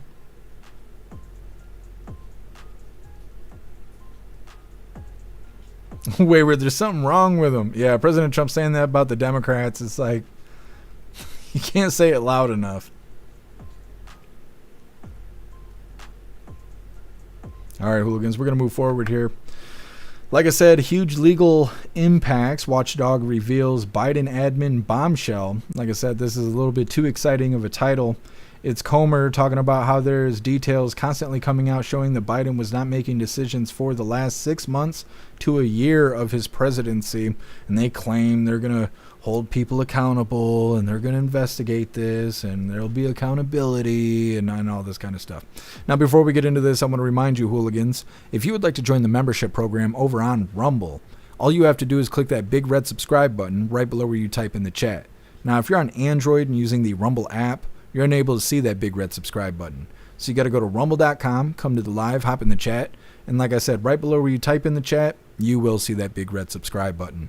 Click that button and jump through the hoops, and your name will be highlighted as an official Rumble hooligan. You'll have access to our custom emojis. We got chapstick emojis, scream and goat emojis, Klaus Daniels emojis, President Trump emojis, and more. It's a lot of fun during the live, especially during a Trump live. So definitely go join the membership program over on Rumble. Let's get this pulled up. Old Comer here.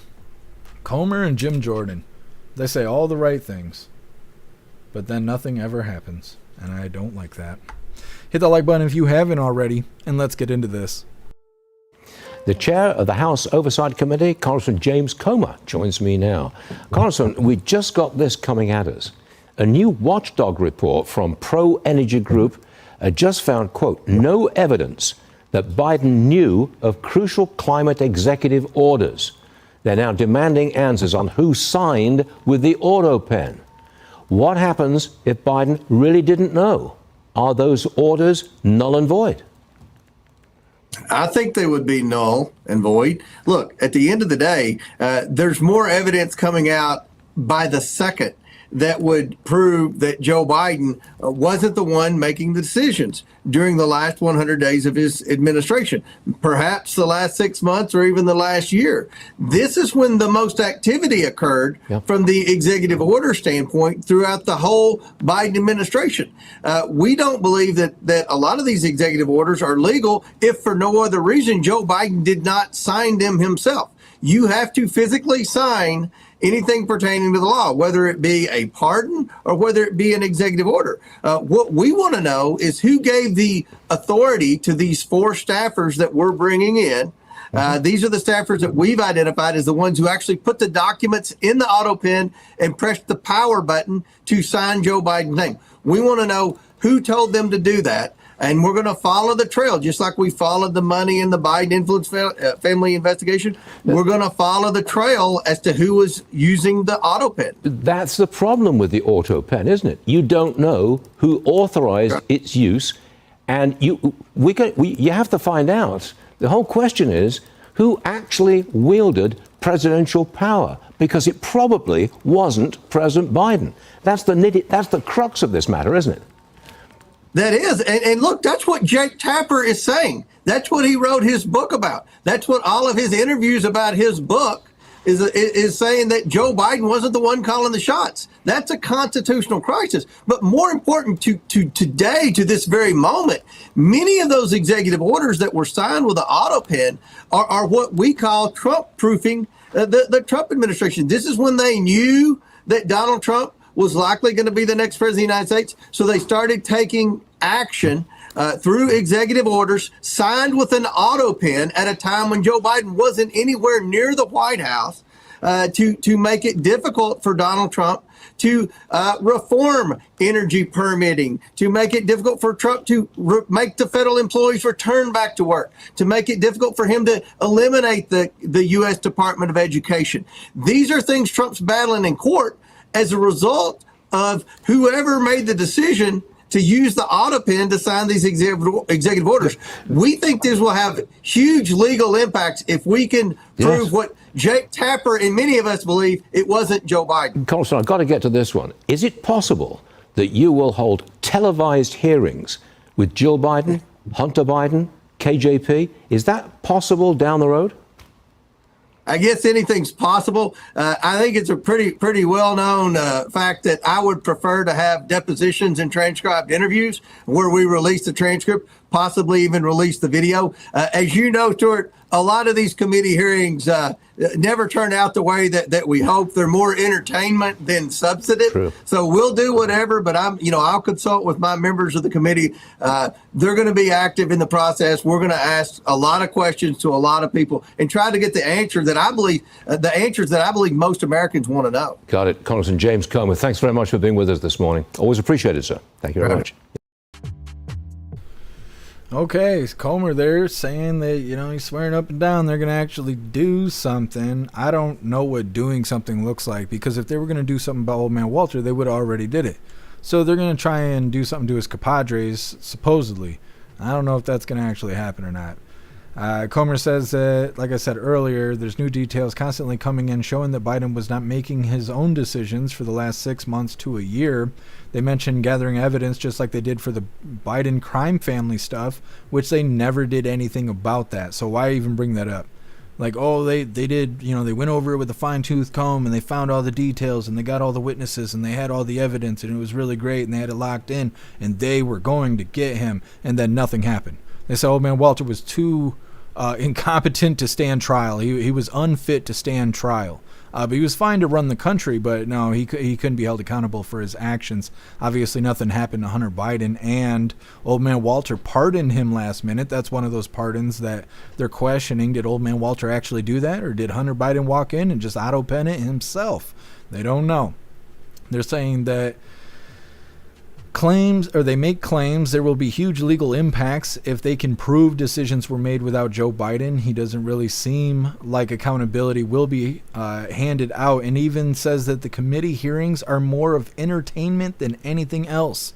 And we always talk about that, how they have these committee hearings, just like when they brought in the 4 mayors of the sanctuary cities and they admitted to federal crimes, and Anna Paulina Luna said that she was going to take their info, give it to the DOJ for criminal investigation. What happened with that? Nothing happened with that. Those sanctuary mayors went back and bragged about going to Capitol Hill and talking about their policies as if they're good things, stuff like that. And then Comer comes out and goes, yeah, these committee hearings are more entertainment than anything else.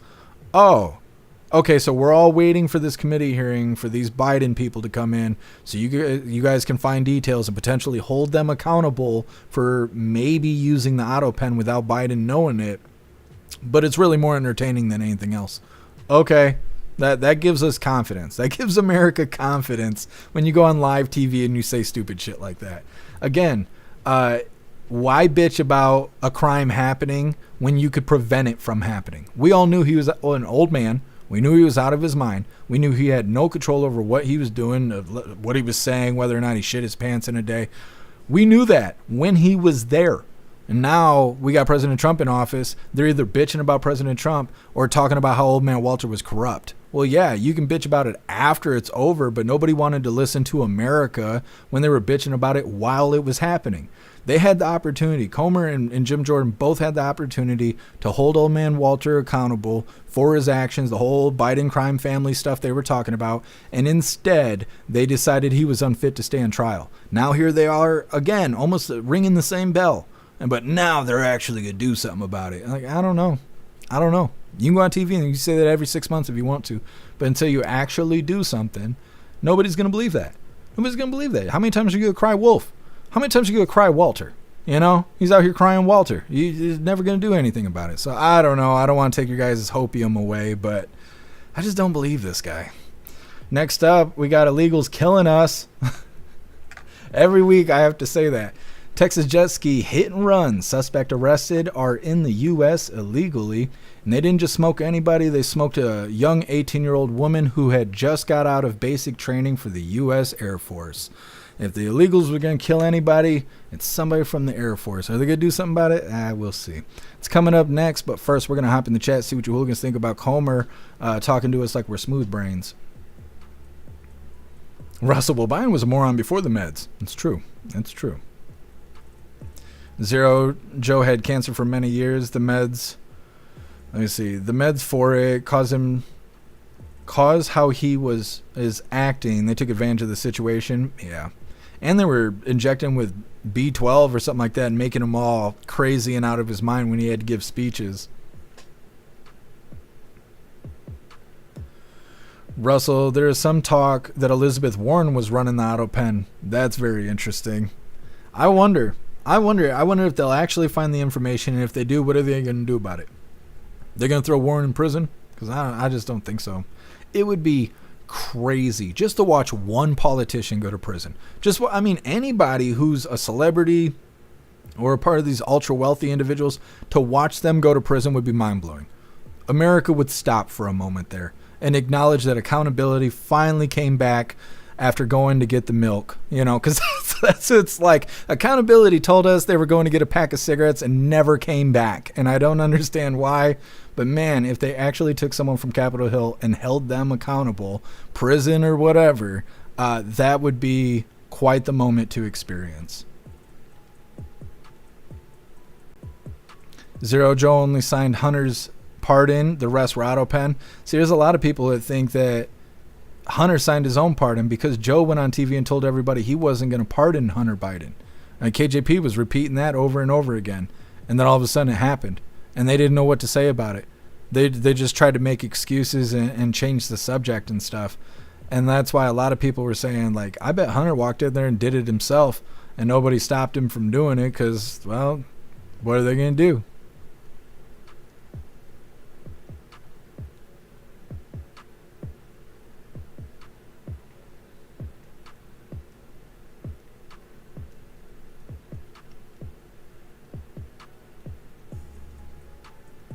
Stoner, God smited Biden with butt cancer. I mean, that's kind of what happened. What goes around comes around, So, and everything happens for a reason. So, I don't know if we'll ever know exactly why, but it's all God's plan. What's up, Tiger Jaw? Happy freedom to you. Craig Kiss, these pricks and traitors never have to face accountability or punishment. Yeah, and it is exhausting. Totally care. I don't want to roll around this shithole that Biden created. Let's keep climbing out of it. Absolutely.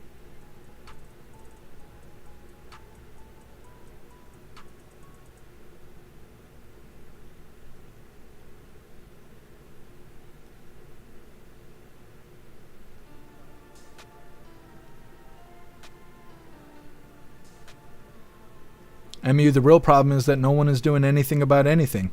It's hard to watch the corruption not get punished. Yeah, MU. You are right. Tiger Jaw, this makes Watergate look like a trickle. Yeah. What's interesting is they bring up Watergate and they say Signalgate. They say Pete Hegseth is involved in Signalgate, and it makes Watergate look like nothing. And like, they can't even prove what they're making claims about when it comes to that whole signal chat stuff. That's why they stopped talking about it. But they want to call it Signalgate. Oh, okay. Winston, the pre-crime pardons are not legal. Yeah, and the thing is they should do something about this. If they are really worried about these auto pen situation, I think they should make them void until they can authenticate it. And when it comes to these preemptive pardons, they should just knock that out. They should just, smack that right out of the sky there. What's up, Relax? Happy freedom to you.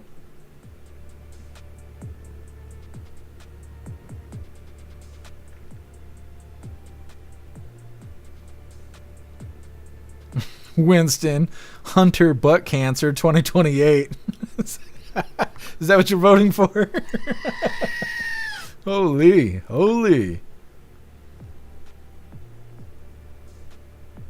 MU, I will think good thoughts today. Yeah, they may not have accountability, but at least we ain't got to be in the same room and smell these assholes, There is a bright side to it.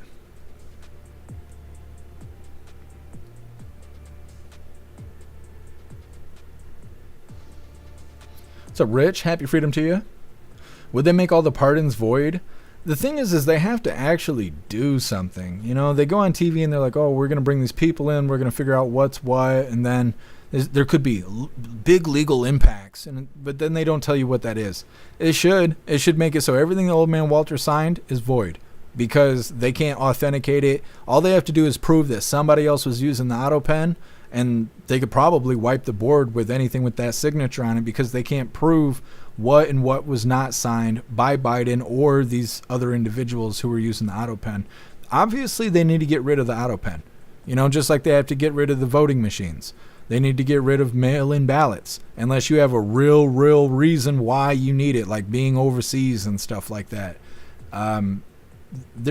It's not rocket science. These people know what it takes to make our elections secure and make executive orders secure and stuff like that. The White House is one of the safest places in the world, and they can't figure out who's using this auto pen. It seems like it's pretty easy to fix, but they don't seem that determined to actually get it done. So, it seems like there's a lot of corruption on Capitol Hill still. I haven't heard a lot of talk about draining the swamp in a long time. It makes me worry. Because we're seeing swamp creatures still walking around. What's up, Michael Anthony? Happy freedom to you. What's up, Mayors? Happy freedom to you. What's up, Daniel? Happy freedom. The whole presidency was illegitimate. Story over. Yeah, you're completely right. Consequences of a stolen election.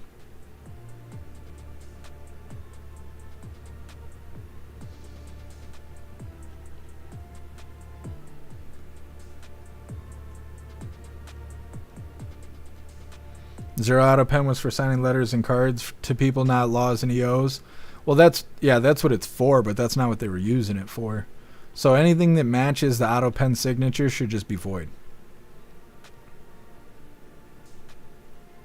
J-Spray proving one party. Yeah.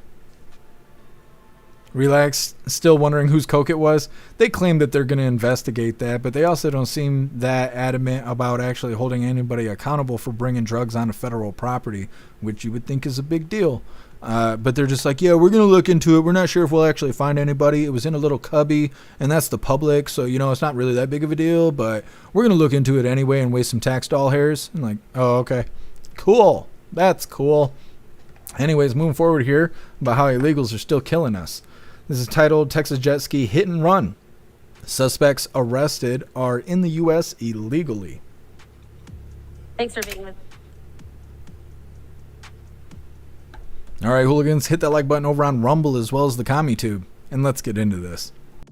Thanks for being with us here on Live Now from Fox. I'm your host, Christina Evans. We now want to shift gears, showing you a live look there in Dallas. Of course, shifting gears to a story that came from over the weekend just outside of Dallas, Texas.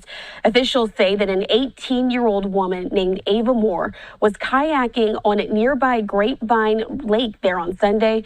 She was killed when a jet ski hit and run. The driver of the jet ski fled the scene with a male, and a search ensued. Texas Attorney General Ken Paxton later announced that those two suspects were arrested, and we're now learning much more about who they are. I want to now turn our attention to Fox 4 Dallas reporter David Sentendry. He's standing by to give us all of the details and the latest. David, thanks so much for being with us here on Live Now from Fox. Just break down the very latest, some of those details that are just now coming out.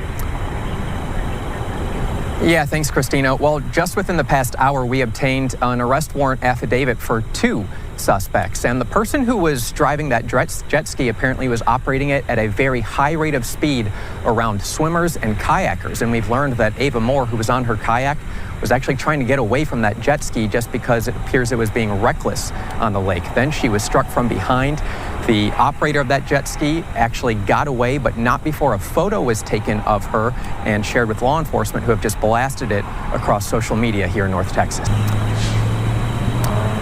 So Gonzalez is facing several charges, the most significant being manslaughter. Texas game wardens, who are the lead on this investigation, plan to have a press conference tomorrow morning where we are expected to hear more information about what led to this arrest and some possible new charges. Christina?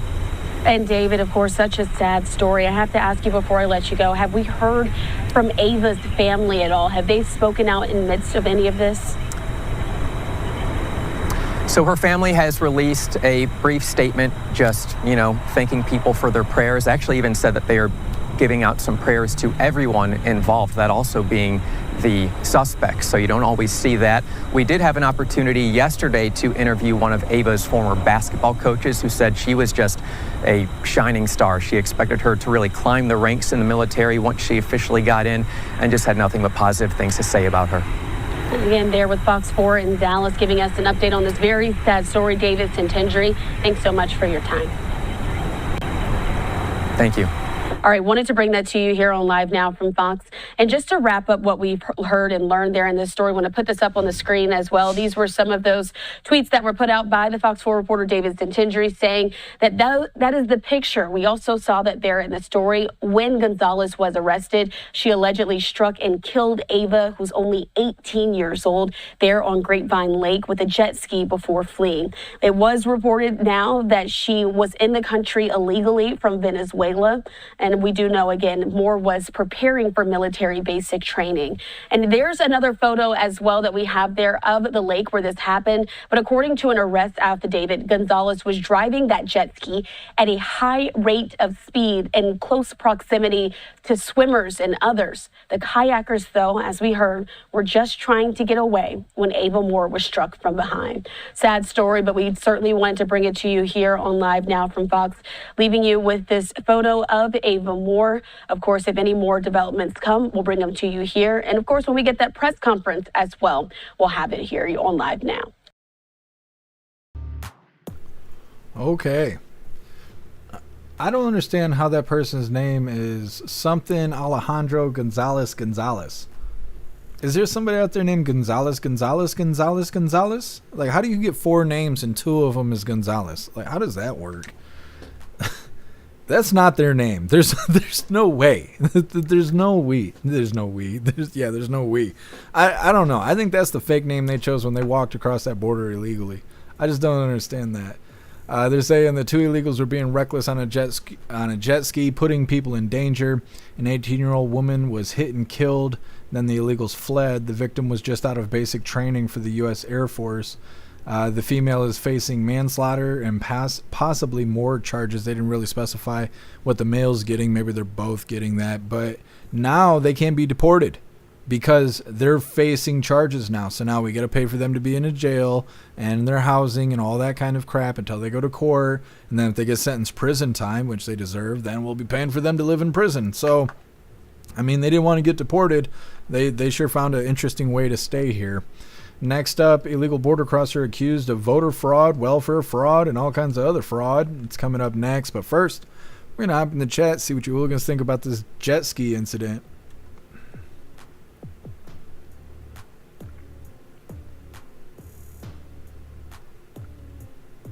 I am not going to be able to read most of these comments out loud. I can already see that. Yeah, there needs to be steep consequences for illegals coming into the country and then murdering us. Like, it's bad enough that they're here. It's bad enough that we got people that advocate for them to stay here, like the poor father from Maryland, who's an MS-13 woman-beating gang member, illegal, who's obviously enjoying his stay in CCOT right now in the Supermax in El Salvador.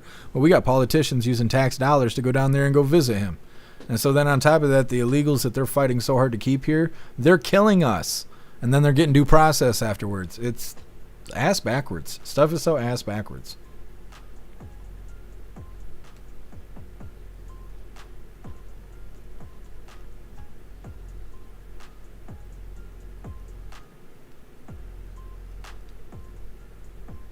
Ghostly, I don't care if it's an accident or an honest mistake. If you smoke an American, the consequences should be reciprocal. Yeah. It's like I said, it's bad enough that they're here and we can't get them out. But while they're here, they're smoking us and we have to just take that shit. Like, I don't know. That doesn't seem right to me.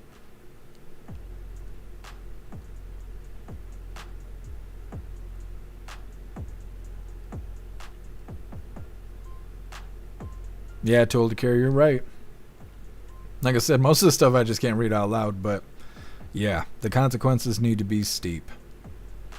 Born to Eat Toast Mayorkas is going to be in Gitmo. He should be. He's one of the first people that should fly out there. Stoner Speedy Gonzalez. Yeah. I don't know how she get that name. There's no way that's her real name. Wait until you guys hear this next story. This next story is even crazier. Metal, this shit needs to get under control. Yeah. Well, and there was a Tom Homan video I could have played, but I just decided not to, because how many times do we need to watch Tom Homan go on TV and claim that he's rounding up the illegals and he's going to hold people accountable, and if district judges or mayors or governors get in the way, then they're going to be prosecuted? How many times we got to hear that? I'm waiting for it to happen. We're like, when are you going to do it? Like, you know, I'm thankful for the deportations that have happened and all of that, but they have not arrested anybody who's an elected official. Not really. They went after the mayor of Newark because he had breached that fence at the ICE detention center, and they were charging him with criminal trespassing. That lasted for like 48 hours, and they dropped the charges. And then they got McIver, whatever her name is, LaMonica, and she's being charged with, I can't remember what she's being charged with. Something stupid, but they're going to drop those charges too. Just like the Judge Dugan, right? Judge Dugan helped that illegal escape the courthouse. She didn't just help him escape the courthouse. She went to distract ICE in the hallway while allowing him to escape through an exit that is like a exclusive judge door and stuff like that. So she was actively helping them evade ICE. Like it was part of a scheme, and her charges are about to be dropped. So it's like, you know, I like Homan. He says all the right things, but if he was going to go after anybody, he'd have went after AOC when she was teaching a master class on how to evade ICE. But he didn't. Supposedly, he talked to the DOJ about indicting her or putting charges against her, and then never spoke about it again, which means the DOJ was not willing to indict AOC for her helping illegals evade ICE. So why would they put out subpoenas or anything like that for other governors, mayors, anybody? You know, they're not holding these elected officials accountable, and as long as that's the case, nobody else is going to fall in line either. If they were arresting elected officials left and right for actually breaking the law, these Democrat voters would chill the hell out. They would, because their leaders are going to prison. And so, you know, that would set an example there. But they're not. Democrat leaders are doing whatever they want. Democrat voters are doing whatever they want. And we're all standing here like, what the fuck is going on around here? And that's all that's going on. And they keep telling us, vote harder, vote harder. I'm voting as hard as I fucking can. When are we going to get some relief around here? Like, this is stupid. It's so stupid. A little accountability goes a long way. I'm just saying.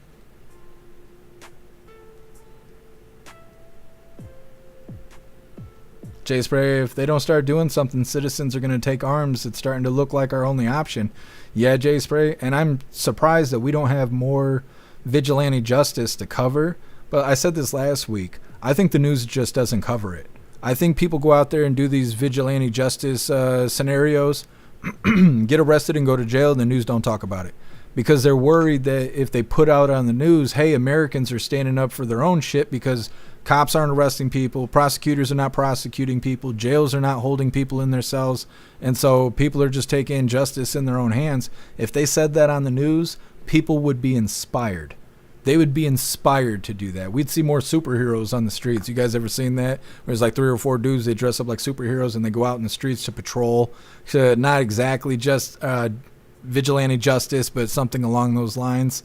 They might show that shit in a gimmicky light, but they do not want people to unite. They just don't want that.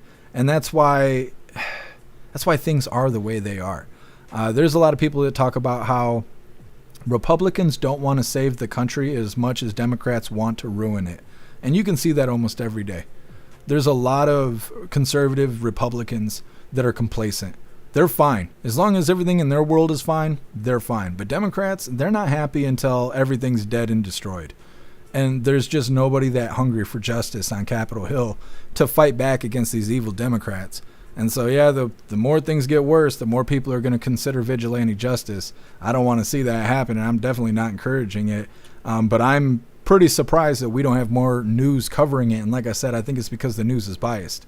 I think that if they showed vigilante justice, people would be inspired to repeat it. And that's why they don't show it on the news. But that's just what I think.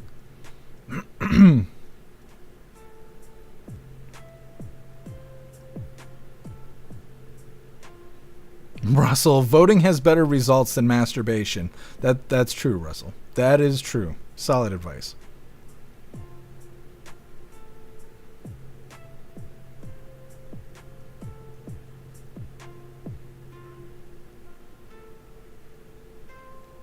Born to Eat Toast. It was a funny cartoon I saw as a kid. Really? I have never heard of that. I will have to look that up because I've never heard of that. I was wondering how you got your name.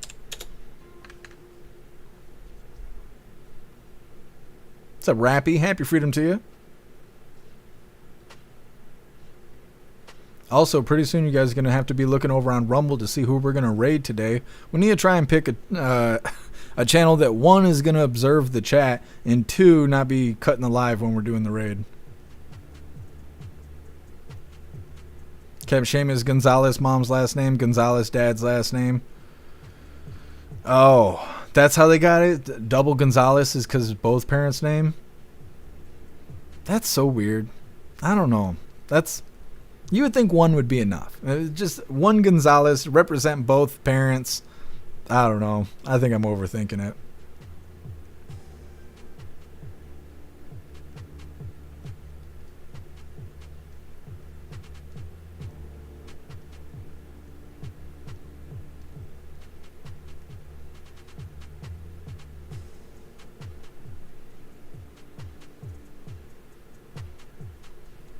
I'm going to look it up, Born to Eat Toast. I got a tab pulled up. I'll look it up after the live.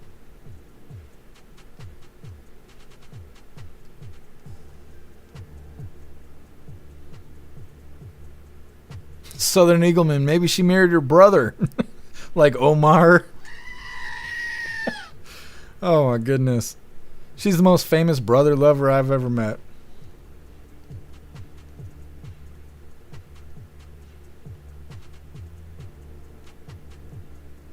Mares, do you need a safety class or a license to operate a jet ski? I don't know. I've never rode a jet ski. I don't really know how any of that stuff works. I don't know if you need a license or anything to float a boat. I don't know anything about that stuff. Let's look it up. It was in Texas. In Texas. Do you need a license? Oh, if I could spell. License to operate a jet ski. Close enough. You do not need a separate license to operate a jet ski, but you must meet certain requirements. If you were born on or after September 1st, 1993, you were required to have a valid boater education certificate, which can be obtained by completing a Texas Parks and Wildlife Department approved boater education course. I highly doubt the illegals went and got that. So we'll see if they're actually being charged with that stuff. I don't know if we're going to get a follow-up on this or not. It depends if they're going to actually convict these people, but time will tell.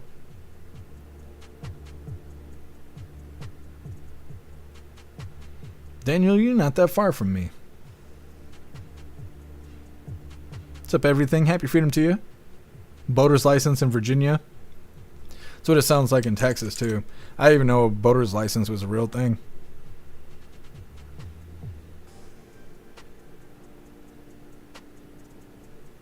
Russell. Okay, I've never dated someone with the last name Russell. That's good, Russell.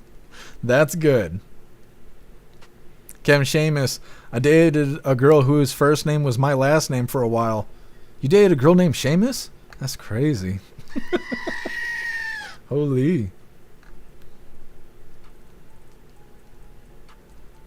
Russell jet skis are fun. I bet they are. Hair juicer powdered toast man. What is that? Is that what is that the cartoon thing? Let's see if there's gifs of it. Oh, is it this? Interesting. Either way, moving forward here, like I said, this next one is illegal border crosser accused of voter fraud, welfare fraud, and all kinds of fraud. This person was doing this stuff for like 20 years. I didn't write down how long they were actually doing it, but it was a long time. She stole somebody's identity and was just living it up. Hit that like button over on Rumble as well as the CommuTube, and let's get into this. Now, we know it's illegal for an illegal immigrant to vote in a federal election here in America. Yes, it is, but that's exactly what officials believe has happened in Massachusetts, with one woman also collecting nearly $500,000 in welfare from our government. Newsmax crime correspondent Jason Matera has the latest on this fraudster. Good morning. Good morning, Mark and Charlotte. So apparently voter fraud is a myth, we're told, until someone tries jumping out of a window to avoid getting arrested for it. That's allegedly what one woman did when federal agents came to her door to bust her on a decades-long scam. Orovio Hernandez has been indicted by a federal grand jury in Massachusetts. Prosecutors say the 59-year-old lived under a stolen identity for nearly 20 years.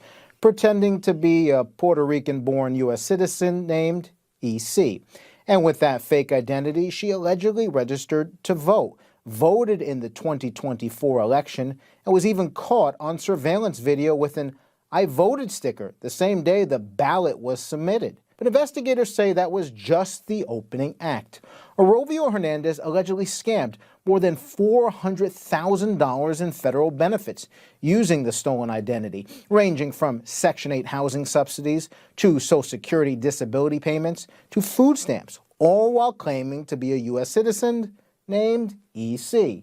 According to the federal indictment against her, Orovio Hernandez's charade started to unravel when she applied for a U.S. passport in late 2024. During processing, her photo triggered a match to a 2003 visa denial filed under her real name in Colombia. Agents then dug deeper and discovered her fingerprints matched the Colombian national, not the American identity she had assumed. They also found she'd secured 9 different Massachusetts IDs over the years, including the supposedly tamper-proof Real ID, all based on forged documents and a stolen Social Security number. And when agents showed up to arrest her, she didn't exactly cooperate. She held the door shut, blocked their key, and tried to escape out of a first-floor window. Shoes on, window open, screen up, in 30-degree weather. It took breaching 2 doors just to drag her in. Mark, Charlotte, to no one's surprise, the feds consider Orovio Hernandez a flight risk. Now she's facing multiple felony charges, including identity theft, Social Security fraud, and voter fraud, which, again, we're told never happens. Yeah, Jason, I mean, I know this is Massachusetts. Do you get any sense that they are going to tighten up their election laws? No, so listen, this is how she was actually registered to vote. She goes in, gets her learner's permit, and she just checks a box that says, "I am a U.S. citizen." That mark that automatically triggers voter registration. She gets her voter card and then votes in the last presidential election. That's right. No accountability. Just check a box and you're good to go. All right, Jason. Any bets on who she voted for? Yeah. Probably not. Thank you. Information. It's tough to. Yep. Yeah, and they don't tell us her real name. It's abbreviated. It's like EC. They're like, oh, her name is EC. No, it's not. Her name is just E.C. Like, don't lie to us. Come on, man. Either way, they're saying that she had a fake identity and voted. She scammed $400,000 out of federal benefits. She had Section 8, Social Security payments, food stamps, all that. She applied for a passport, and that's what screwed her. Her image and her fingerprints got flagged, and not for the identity that she provided. Obviously, she got a little too cocky with her stolen identity being on the run for so long. She tried to lock the feds out when they came knocking on her door. She tried to jump out the window. They said that they had to breach 2 locked doors in order to get her. She's facing identity theft, Social Security fraud, voter fraud, and more. And we'll see how that goes. Next up, we got the last little bit of the news before we get into the fun stuff. Of course, it's lefties losing it. This one's titled Macron Cops Double-Handed Slap from Bridget, or whatever the fuck her name is. Either way, it's coming up next. First, we're going to read through the chat, see what you hooligans think about this illegal fraudster. Zero, I worked with a guy and his name was LB and he was a junior. That's interesting. I don't know how somebody's name could be just letters. I don't know how that works. Russell, you're just going off today.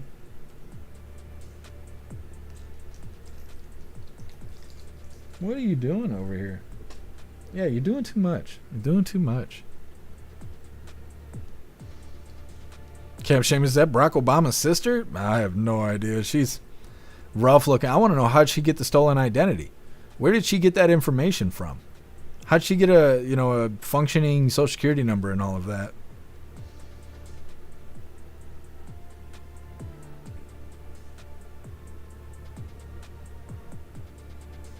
Born to Eat Toast, that's not only a guy, it's his dad. That's what I keep hearing too. A lot of people keep saying it's his dad. Free the Texan. You talking about that woman? I think she was in New York. I might be wrong though. I didn't write it down. Let me see. No. Oh yeah, she's from Colombia. I don't know. Now we know it. Where they caught her at. Let me see. It just says living in the U.S. I want to say New York, but I might be wrong.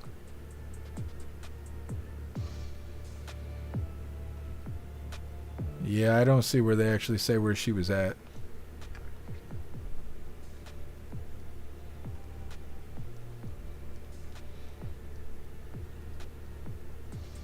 Energy Woman. Perhaps not a girl, just saying. You talking about President Macaroni's companion? That's his companion there. Why is her arms and legs so long? Why is she built like the green M&M? Her body's like way up here. She's like Mike Wazowski from Monsters Inc. Why is she built like that? It's so weird. She has the weirdest shaped body and she's got the face of E.T. in a wig. I don't get that.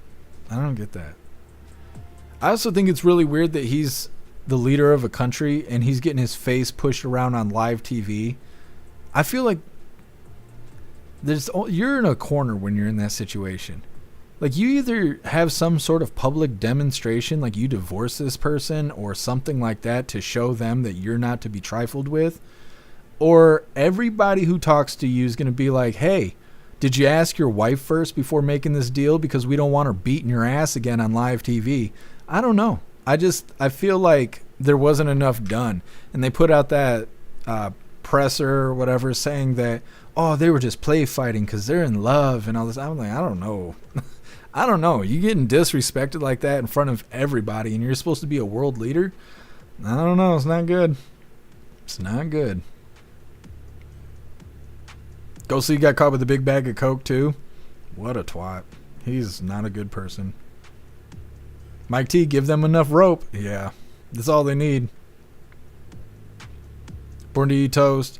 The dude groomed him at 15 years old, have relations with their daughter. Coact. It's sick. Yeah, they're messed up. Obviously they're messed up because there's no way that you're the leader of the country and then that's all your choice is to date E.T. You're gonna be married to E.T. You do better than that, buddy. So obviously they're in cahoots and some bad stuff.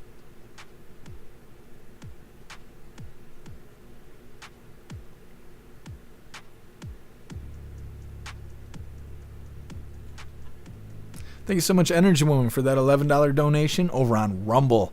Really appreciate you, Energy Woman. Thank you so much for the help and all the support. Says, thanks, Jeff and everyone. See you next week. I'll be lurking with my tiny flip phone from the farm. Hugs and keep on keeping on. And special hugs to our pumpkin, who is so kind. You're awesome, Energy Woman. Thank you so much. Coached. I see what you're saying, Born to Eat Toast. Yeah, their situation seems weird over there with the French. Is he the prime minister or is he a president? I always feel like America's the only place that's got a president. Everywhere else is just a prime minister. Bill Clay, her name was EC for extremely dumb criminal. Yeah, I think you're right.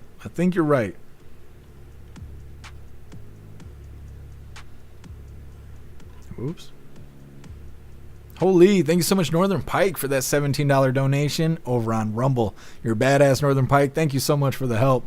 It says, hey, Jeff, I will tell you, I have a very nice commercial PV black window superstructure, 45,000 watts, 15,000 continuous for live gigs, and your audio is 98% in sync over hundreds of www channels. It's badass, Northern Pike. Thank you for letting me know, and thank you so much for the support. You're awesome.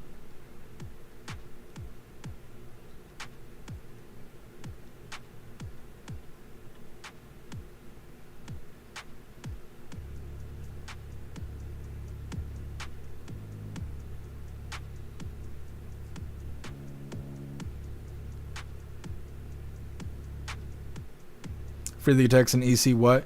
That's all they said. They said that woman's name was EC or something like that. Let me see. I was just looking at it. They didn't tell us her actual name. It's EC. It just says her name is EC. And then they covered it up. Whatever that says underneath the crime watch, they got that covered up. And it just says EC name, and then that's all they said. The news is just as bad as covering it up as the people on Capitol Hill. Oh, she voted in Massachusetts. Thank you, Hair Juicer. So she must have been in Massachusetts. Snooks, that wasn't play fighting. Yeah, I don't think so either. J Spray, boys will be boys. Yeah, oh, Macron. That's Prime Minister Macaroni right there.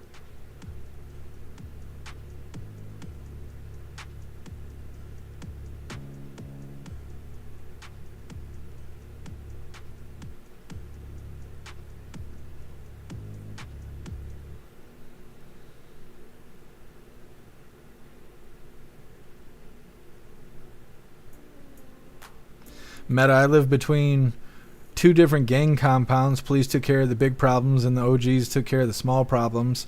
It was fair street justice for those who want to fuck around and find out.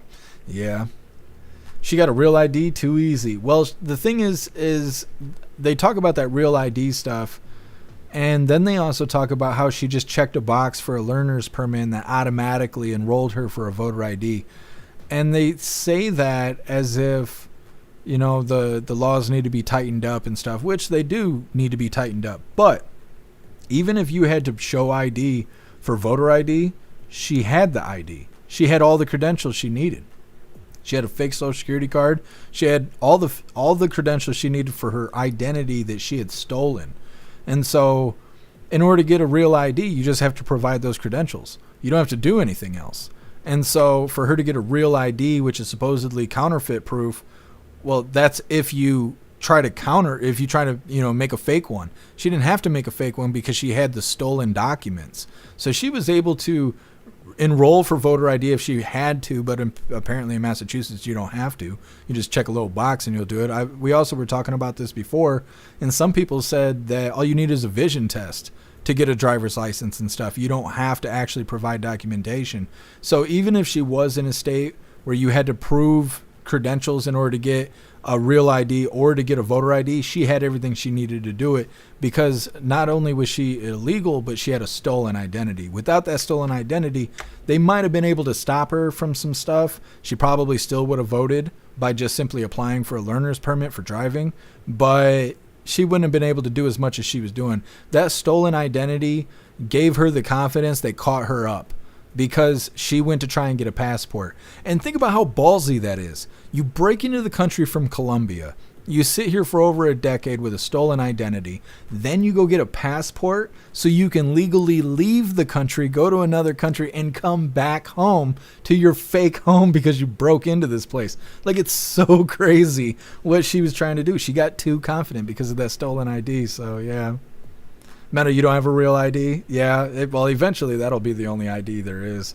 It doesn't, I don't know. I've had a real ID before they were even called real IDs. They were called advanced IDs when I got mine. I think I got mine in like 2017 or something like that. Southern Eagleman, the EC, the evil Colombian. Yeah. They better hold her accountable and not just cut her loose and put her back on the street.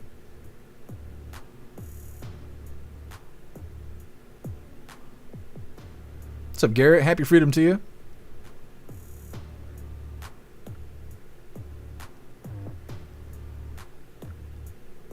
What's up, Sword? Happy freedom to you.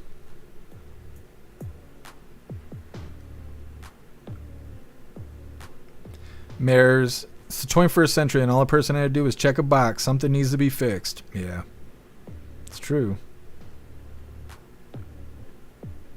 Like I said, these problems are not rocket science. Not at all. These people know what needs to be done to make our elections fair, and, you know, all this important paperwork you fill out all the time to check if it's legit. I'm surprised they caught her at all. If she wouldn't have gone for a passport, they probably wouldn't. She'd probably still be doing the same thing. And it's crazy because you think, you're under the impression that all of your information is being constantly checked. Like when you apply for a job, they ask you if you've ever been criminally charged. You assume they're going to look at your criminal record. Most places do not. So you could just say, no, never been charged with a crime. You could have a terrible criminal record and get away with it most cases. Same thing with having a degree. You can apply for a job and say, oh yeah, I got a doctorate in itching my ass. And they're going to believe you because there is no database for them to call up and go, hey, did so-and-so go to your school? There's no information like that. I've never been asked to bring in my degree or my diploma. And so we live in this with this like false sense of security. I was talking about this about research just a couple days ago. I was talking with somebody on the phone, and I was talking about how it's really interesting the history and the dynamic between wealthy people and poor people. I was talking with someone about tomatoes, and apparently they thought tomatoes were poisonous for a long time. And they thought that because wealthy people had plates that had lead in them. They were, I can't remember what they were, some sort of metal or something, but they had lead in it. And when they would cut a tomato, the lead would seep into the tomato. People would eat the tomato and die, and they didn't know why they were dying. So they would call tomatoes poison apples. But poor people who couldn't afford this kind of metal, I can't remember what it's called. It's Peter, I think it's called. But poor people couldn't afford that. So when they were cutting up tomatoes, they were using like wood bowls and shit like that. Well, they weren't dying. So what was killing the wealthy people was their wealth and their lack of education. But if you put that in modern times, that's where all the research comes from. People don't just research things for the sake of researching things. There's wealthy people funding the research, usually with an agenda in mind. So they'll go through and they'll say, go look at whether or not drinking wine once a day is good for you. And they pay for the research. The research comes back and goes, yeah, one glass of wine a day is good for you. And they're like, but why would we research that? Oh, because wealthy people want to drink wine without looking like alcoholics. So let's put out data supporting that a glass of wine a day is good for you. Now, when you're a poor person, you're not paying for research. So what does that mean? You're believing someone else's research that was done with some undermined agenda, pushing behind it. So that's why as we're growing up and we're growing old, we're hearing contradictory information that we've heard over the decades. And it's because somebody new with money comes by and pushes for research. The research gets done, all with the goal of saying that one thing is good and another thing is bad. And our goofy poor asses are sitting here going, oh, did you hear the new research? And we're being duped by wealthy people's research. And in reality, there's no safety blankets out here. We're just being duped by all this overly done research with some ulterior motive in the background. And I just think that's super fucking crazy. Anyways, just thoughts and conversations I'd be having. Wayward feeder to the kittens. Oh man, if I was king. Russell, always touch the tomatoes with your Peter. I don't know if that's the moral of the story. It could be, Russell. I've never tried that. We'll see. That's right, Captain Seamus. Follow the money.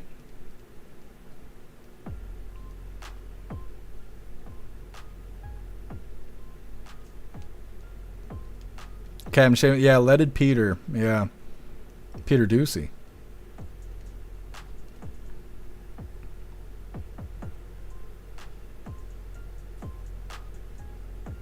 Pumpkin blackberry wine is great. I researched it years ago. My grandma used to drink blackberry brandy all the time. Not all the time. That makes her sound bad. Not all the time, but in festive times. And I sit there and drink blackberry brandy with her and watch ice skating. I'll never forget that. TJ, you will only do wrong for so long and then you'll get caught sooner or later. You are right.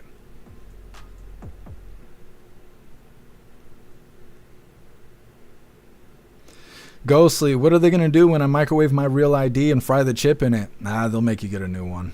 It comes in a plastics, or like a, I don't have my wallet on me.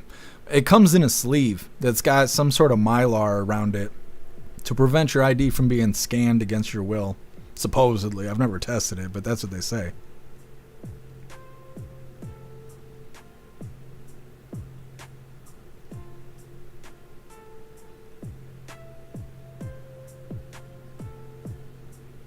Capture, is it pewter? Is that what it is? Pooter? I don't know. I said it was pewter. Now it is. What's up, Shark? Happy Freedom. What's the other thing we were saying? Judical. Yeah, it's not judicial. It's judical now. What's up, John W? Happy Freedom to you. Eggs are bad for you. Eggs are good for you. Yeah. Or like the black stuff, char on hot dogs. You know, you're cooking outside on a grill and it gets black shit on it. When I was a kid, they said it was good for your teeth. It was good for your gums. It was good for your organs to have that char or whatever on your food. And then by the time I was in my 20s, they were saying that that char on food would cause cancer and that you need to scrape it off your food or you're going to have cancer.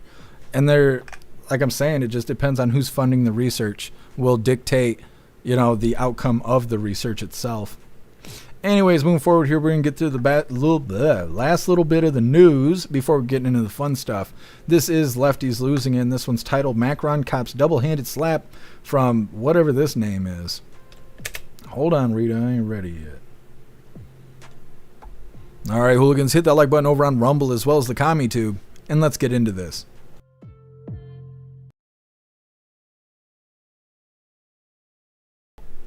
I'm going to unmute it this time, and we're going to give her another shot. And it's time for Lefties Losing It. And the ladies of The View have become so toxic, so unlikable and full of bile that even the woke warriors at ABC and parent company Disney are telling them to tone down their political commentary, to just rethink the constant anti-Trump hate and hysteria, to perhaps, I don't know, stick to the facts so they don't have to issue so many corrections and apologies.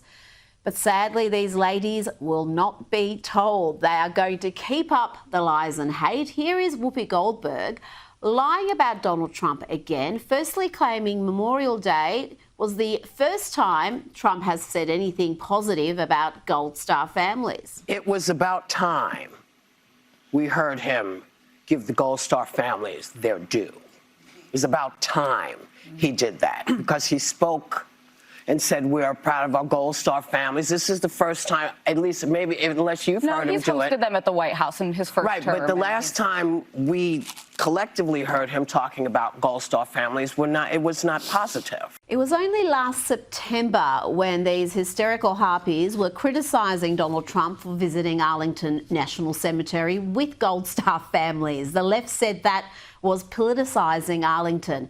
And let's not forget the Gold Star families that endorsed Donald Trump at the Republican National Convention. But that's apparently the first time he has mentioned them or said anything positive, according to Whoopi. Now let's hear from Misery Guts Joy Behar, who wonders why the Commander-in-Chief is even speaking at West Point. Then she claims that Donald Trump is walking into walls. So why would they invite him to speak at West Point? And wearing the hat was a political move also. That shows you that the commander-in-chief of the armed forces. The hat is politics. It's not about anything but that. So he's supposed to be not political at West Point or Arlington Cemetery, and there he is being political and rambling. Jake Tapper needs to do another book. Because he was rambling, he's running around. I see pictures of him walking into walls. And if you think she is miserable and delusional, let's hear from Anna Navarro, who is only happy when she's out of the country and away from Trump. You know what, Anna? You can always stay out. Perhaps you could join Rosie in Ireland. I was out of the country, and for 5 blissful days, I didn't hear his voice. I had no cell service and I had no TV.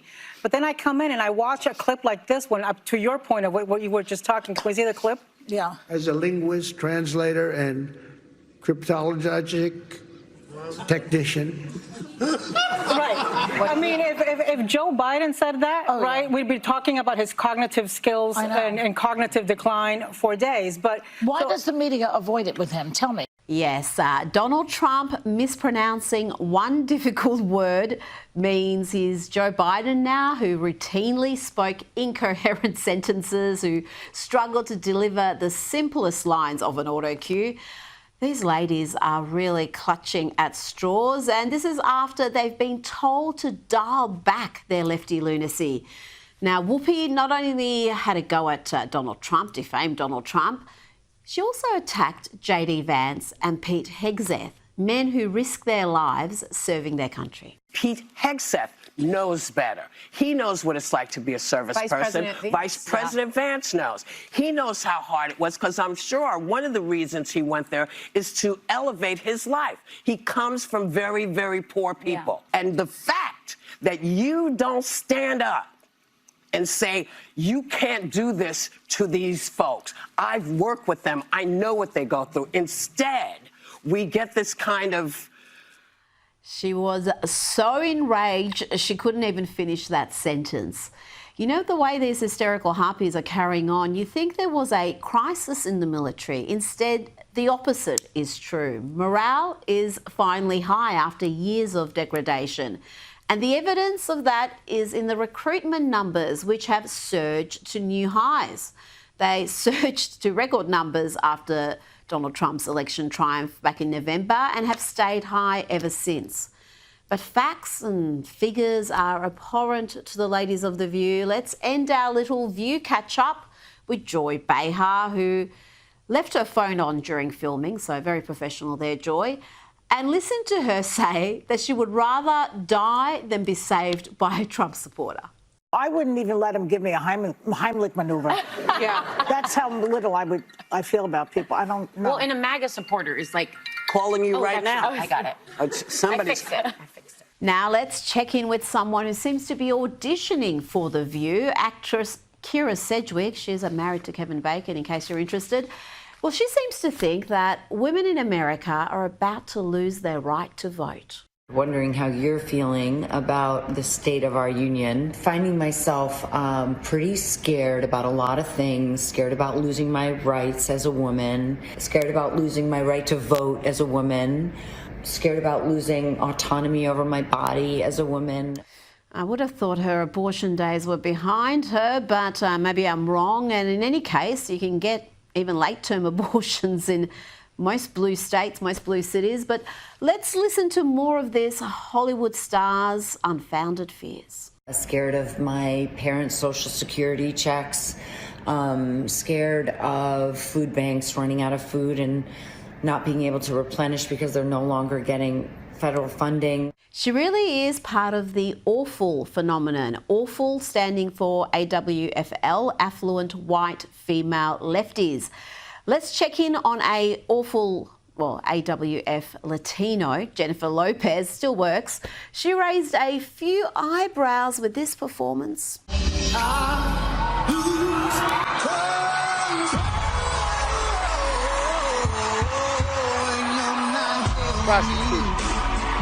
And she was pretty happy with herself afterwards. There were little spicy moments in there. There are little spicy moments in there. I hear the kisses are going viral. Yeah. No doubt. You know, Madonna and Britney did that like 20 years ago. It's a bit lame these days. But the kisses going viral is one thing. Something else that's going viral are questions about why J-Lo was so keen to warn America about the dangers of Donald Trump. Remember this? He has consistently worked to divide us. At Madison Square Garden, he reminded us who he really is and how he really feels. It wasn't just Puerto Ricans that were offended that day, okay? It was every Latino in this country. It was humanity and anyone of decent character.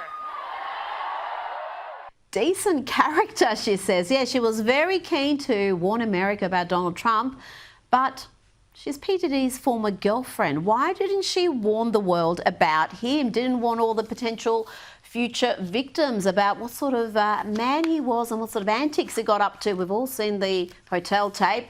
Now here is a world leader losing her, or at least his partner Brigitte. Here's Brigitte double slapping the French president.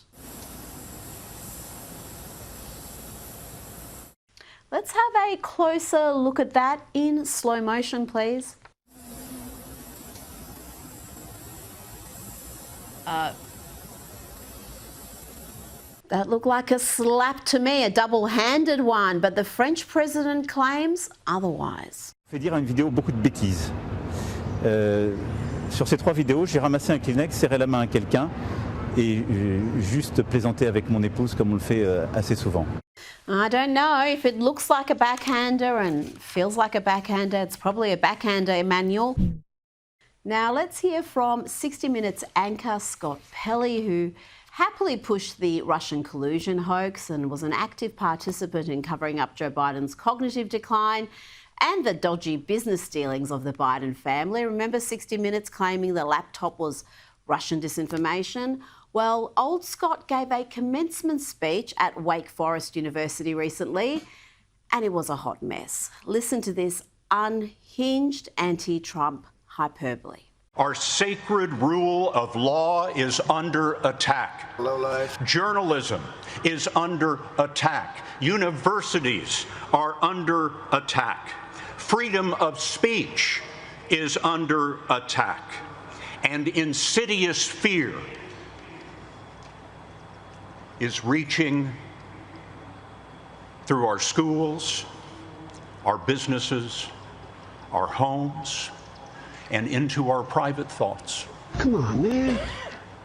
The fear to speak in America. Joining me now is Newsweek's senior editor. Okay, so that is lefties losing it there, losing their marbles all over the place. Like I said, that is the last little bit of the news. We're going to get into the fun stuff. We got an unboxing. We're going to be opening today's door of the Advent calendar sent to us by Tori Wayne, and we got 2 funny videos of the day. First one was provided by Simply Witchy. It's titled, If Medical Procedures Were Honest. And our official funny video of the day is provided by Stoner. It's titled, Trump with the Grand Slam. I also have 2 channels pulled up here. Potentially we're going to raid after we do the Pledge of Allegiance, so don't leave. So we got all kinds of good stuff happening. First, we're going to read through the chat, see what you hooligans think about lefties losing it. Then we'll get into the fun stuff.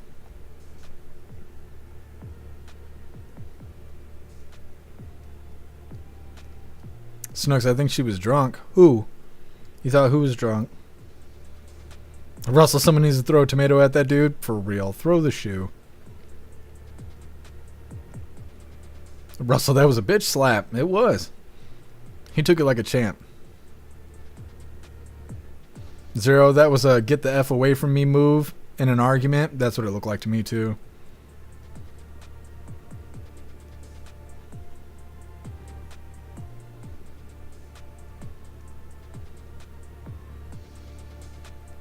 Told the kid not Biden's whisper talk. Yeah.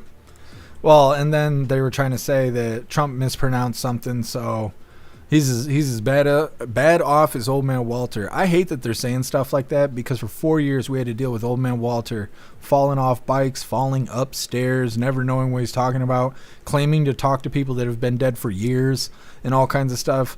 And they defended that crap every single day for 4 years. President Trump mispronounces a word and they're like, oh, he's mentally disabled. It's like, what? I'm like, whatever. It's so much nonsense. They call names any way they can.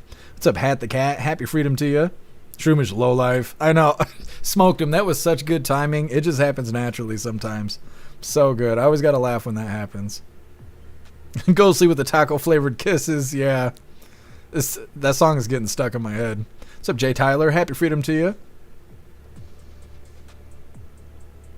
Marsh, that's his father that slapped him. Yeah, we were talking about it a little bit ago. Ghostly, she hits him often? It seems like it.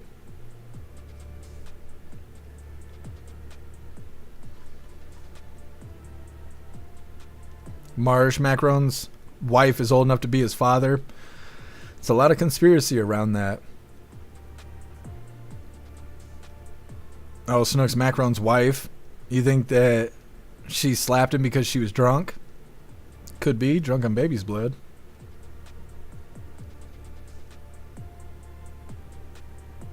Meta, oh no, not J-Lo too. Oh yeah, J-Lo's definitely compromised. Meta, Secret Service doesn't protect them from their wives?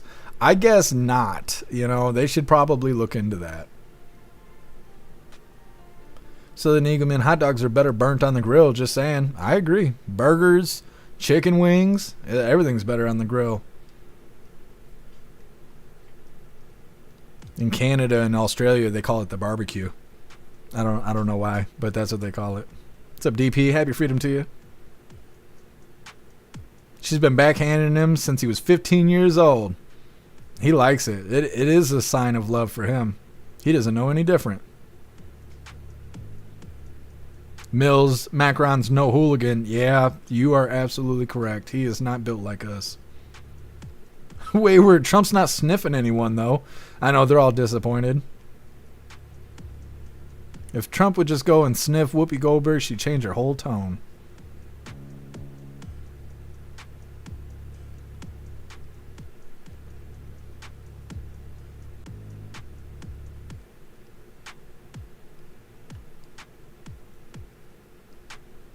Crit Kiss, that was his drama teacher at age 14 and 15. It was transitioning then.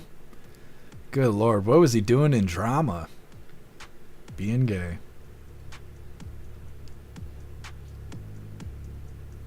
Alright, hooligans, we're going to get into the fun stuff like I was saying.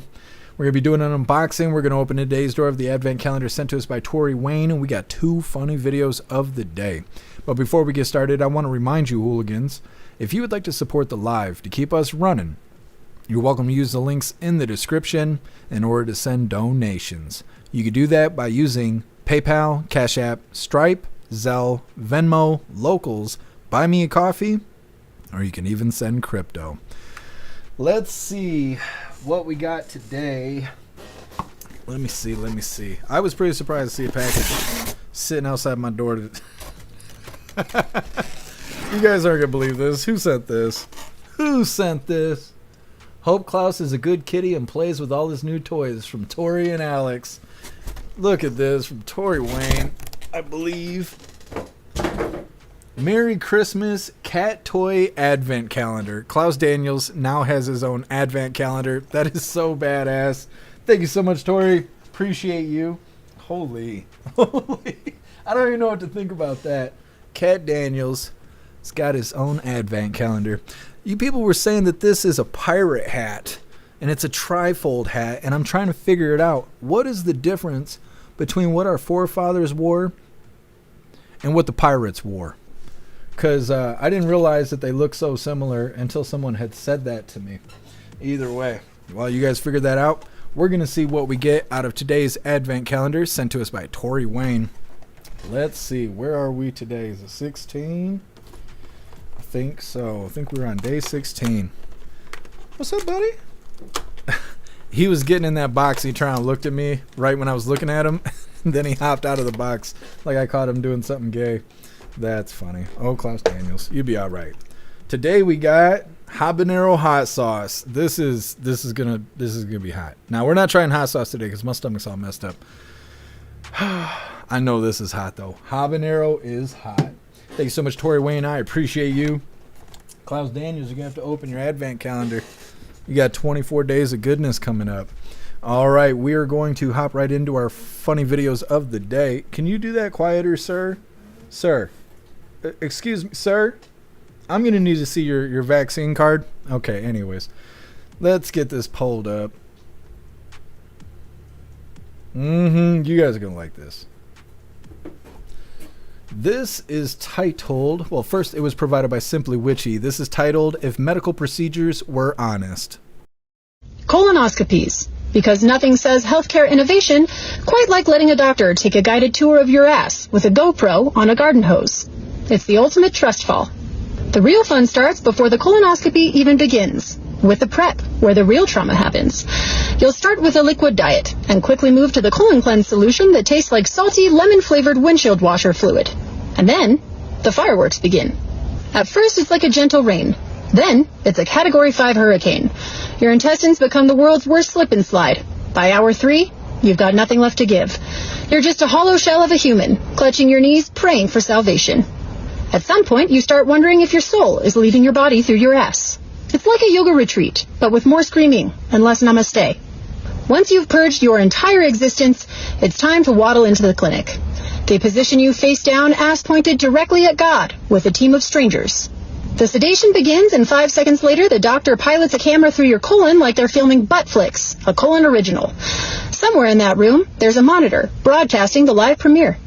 Once it's over, they wheel you into recovery, where you're greeted by a universal truth: the post-colonoscopy fart.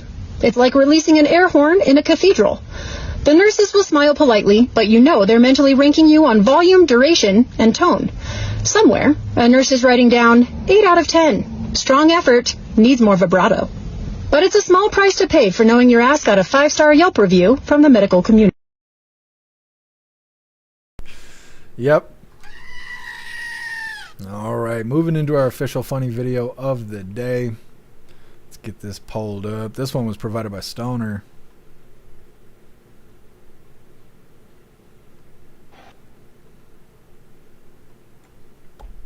This one's titled Trump with the Grand Slam. Here's a 2-1.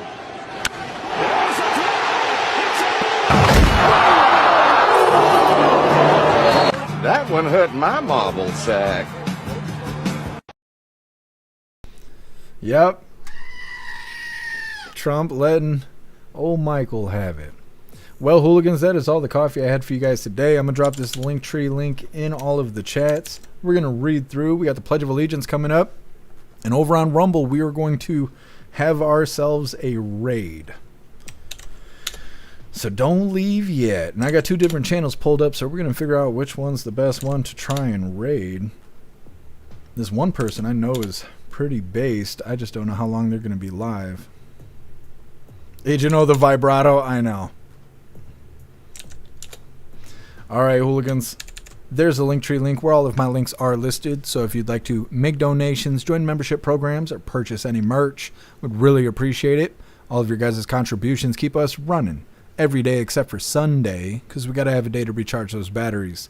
Definitely go join Discord. Discord is our free hooligan community. It's the best way to be notified every single time we go live. The hooligans are there keeping the conversation going 24/7. And we have 2 news boards to keep you up to date with everything going on around the world. So definitely go join Discord. If you're feeling real saucy, go join jeffmaclive.com. Over on the website, it is the best way to experience the live. Our built-in chat has more ability than any other platform. You can post memes and GIFs and custom emojis and links and all kinds of stuff right there while watching the live. You will also have access to Hooligans Alley, which is our private social media area. You'll have access to the forums, you'll have access to the arcade, and you will also have access to our advanced messaging system with the built-in group chats. So definitely go get yourself a membership for jeffmaclive.com. It's the home of the hooligans. Like I said, we're going to read through. We got the Pledge of Allegiance coming up, and then we are doing a raid. Russell, he knocked the balls out of the park. He did. He did.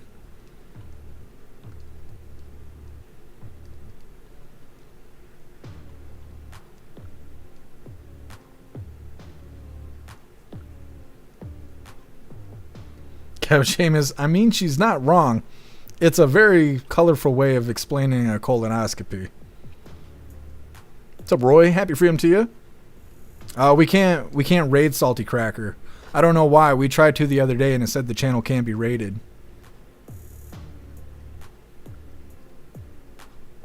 Bill Clay, now you need a flute to play Yankee Doodle Dandy. If I had a flute, everybody'd be saying gay stuff about me. I already know. I already know. What's up, Plastic Quack? Happy freedom to you.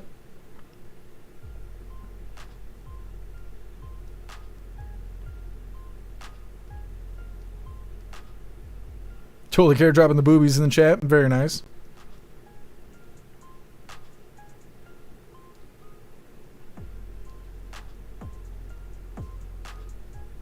I will check that out, Northern Pike. I don't know if we're going to do those today, but I will look into those channels.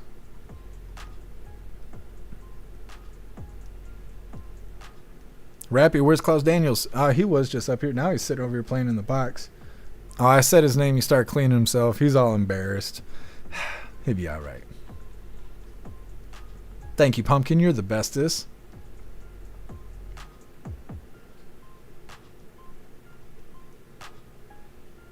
I'm about to get Klaus for the raid. I will in a second if he comes back over here.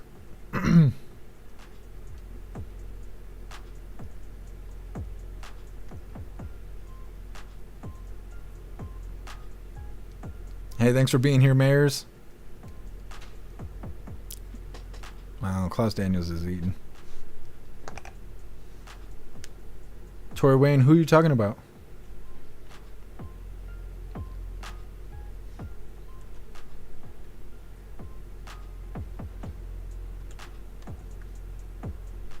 Oh yeah, Stoner, I need to look up Sleazy because I still haven't figured out who that is. What was I going to say? Oh, it's that time once again, hooligans. Please join me for the Pledge of Allegiance. Oh, I'm going to take my head off real quick like. Here, we'll set this over here. All right, hooligans, let's do the thing. I pledge allegiance to the flag of the United States of America and to the republic for which it stands, one nation, under God, indivisible, with liberty and justice for all. Okay, Daniel's over here trying to do the pledge with us. All right, we're going to try and do this raid. Let's see. Would you go on somewhere? Get out of here. Let me see. These guys are live. Is this person live? This person's still live. Okay, we're going to try this person because I actually follow them on X and they seem kind of based. I think we're going to have to wait a second though. I think the stuff they're showing is too graphic for YouTube and Twitch. Let me see. Serum's actually over there, which is really interesting.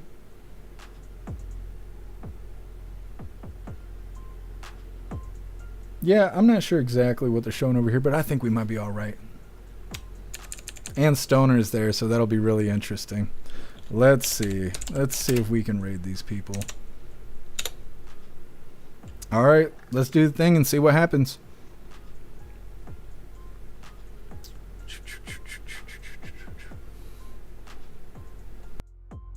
It's like superior. Even the music that they played with that, the classical music is beautiful. And it's just like wow. What white people are capable of, what brown people are capable of. But anyway, sorry, I'm burning slap up. Okay, I'm going to get out of here. Thank you for sending me. Another one they're shutting down. Damn it. I appreciate you guys. Yes, I appreciate you guys. I'm gonna get out of here and call back my boat guy because I have some questions that I ask him about my Carolina skiff that I'm interested in purchasing. Or taking out a loan with so that the Jews can rape my bank account with interest. Thanks for that. But you know what? That's fine, Jews, because as we are on the boat, our Aryan power levels will go up. So you're actually enabling anti-Semites right now. So enjoy fucking interest that you get off my boat. How do we keep raiding people that are ending their life? Next Monday, go check out my YouTube. It's fucking popping off right now. I'm having a really hard time being good on YouTube because I can't say slurs, I can't say anything, but it's doing pretty good, so go check that out. It's the Lily Show Official on YouTube. Go check it out, folks, and we will be back again on Monday, unless something else happens. What's going on in my chat? Dang, unstoppable raid. Is there a raid going on in my chat? Doesn't seem to be a very successful raid, though, but good luck raiding. Happy Freedom Raid. Am I missing the joke here? Anyway, we have to get off here. Have a good one, and I will see you next Monday. Well, that sucks that we keep raiding people before they end the live. Anyways, eventually we're going to end up with a list of people that we will just consistently raid, I think, because this is the second time in a row we've had a raid where we're raiding to somebody that's ending the live. Yesterday we did a raid and it ended immediately. Oh well, that's the name of the game. Either way, I'm going to read through really quick and we are wrapping this up, but we will be live again. What is tomorrow? Thursday? Friday? Saturday? Tomorrow is Thursday. We will be live again tomorrow, 3 p.m. Eastern time for the very next Coffee with Hooligans. Like I said, we're going to read through them. We're wrapping her up. Snook, she's kind of bitchy. Well, she's quite eccentric. She's over on X and she's constantly posting fire. But yeah, I don't really know what her live is about.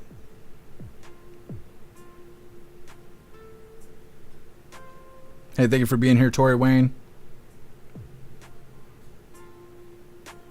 Jay Tyler is weird. Took me straight to her live right now. Yeah, there's something about the rating system where I think if you're in the chat, they just force you to go to this other channel. I seen someone saying that yesterday too.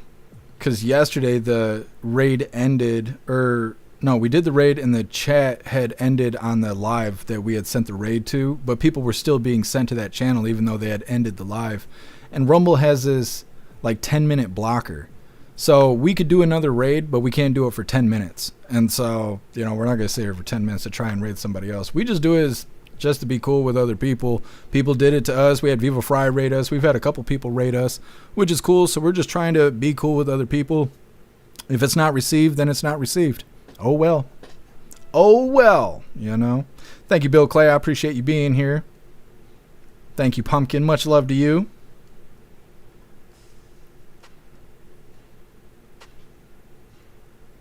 Thank you, Too Old to Care. Thank you, Metal. Appreciate you, Captain Seamus.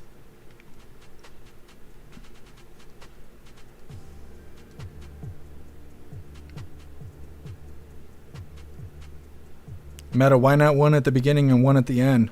Because there's nothing saying anybody will come back. When you raid, you send your whole chat to another channel. So at the beginning, when we got like 20 people, I'd send those 20 people away and they may not come back. They might just stay wherever we send them.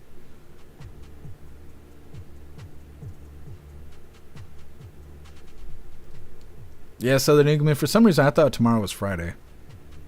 Hey, thank you for being here, Mayors. Stay safe out there.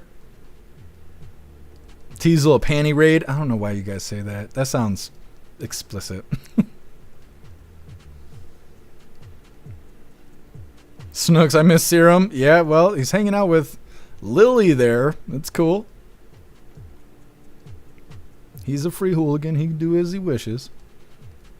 Appreciate you, Plastic Quack. Thank you for being here with us. Oh, no, Jay Tyler. Yeah, it was because of the raid. I wish I could turn it off considering she just ended the live, but I don't have that kind of control. Oh, I appreciate you, Meta. Thank you, Southern Eagleman. All right, hooligans. It looks like we're good to go. Like I said, we will be live again tomorrow, 3 p.m. Eastern time for the very next Coffee with Hooligans. I appreciate all of you guys being here. Thank you for helping me cover the news. Thank you for helping me make the news suck a little less. I really appreciate all of you guys. Go off and be the good hooligans that you are. Go find some good food. I'm going to try and do the same. My stomach is so upset, though. I have no idea what I'm going to eat. I'm going to have to figure it out. Either way, like I said, make your way back to us tomorrow, 3 p.m. Eastern time for the very next Coffee with Hooligans. Huge shout out to everyone that made donations, joined the membership programs, or purchased any merch. I really appreciate all of you hooligans. And I wouldn't be able to do any of this if it wasn't for you. So thank you so much for all your support, and I'll see you on the next live.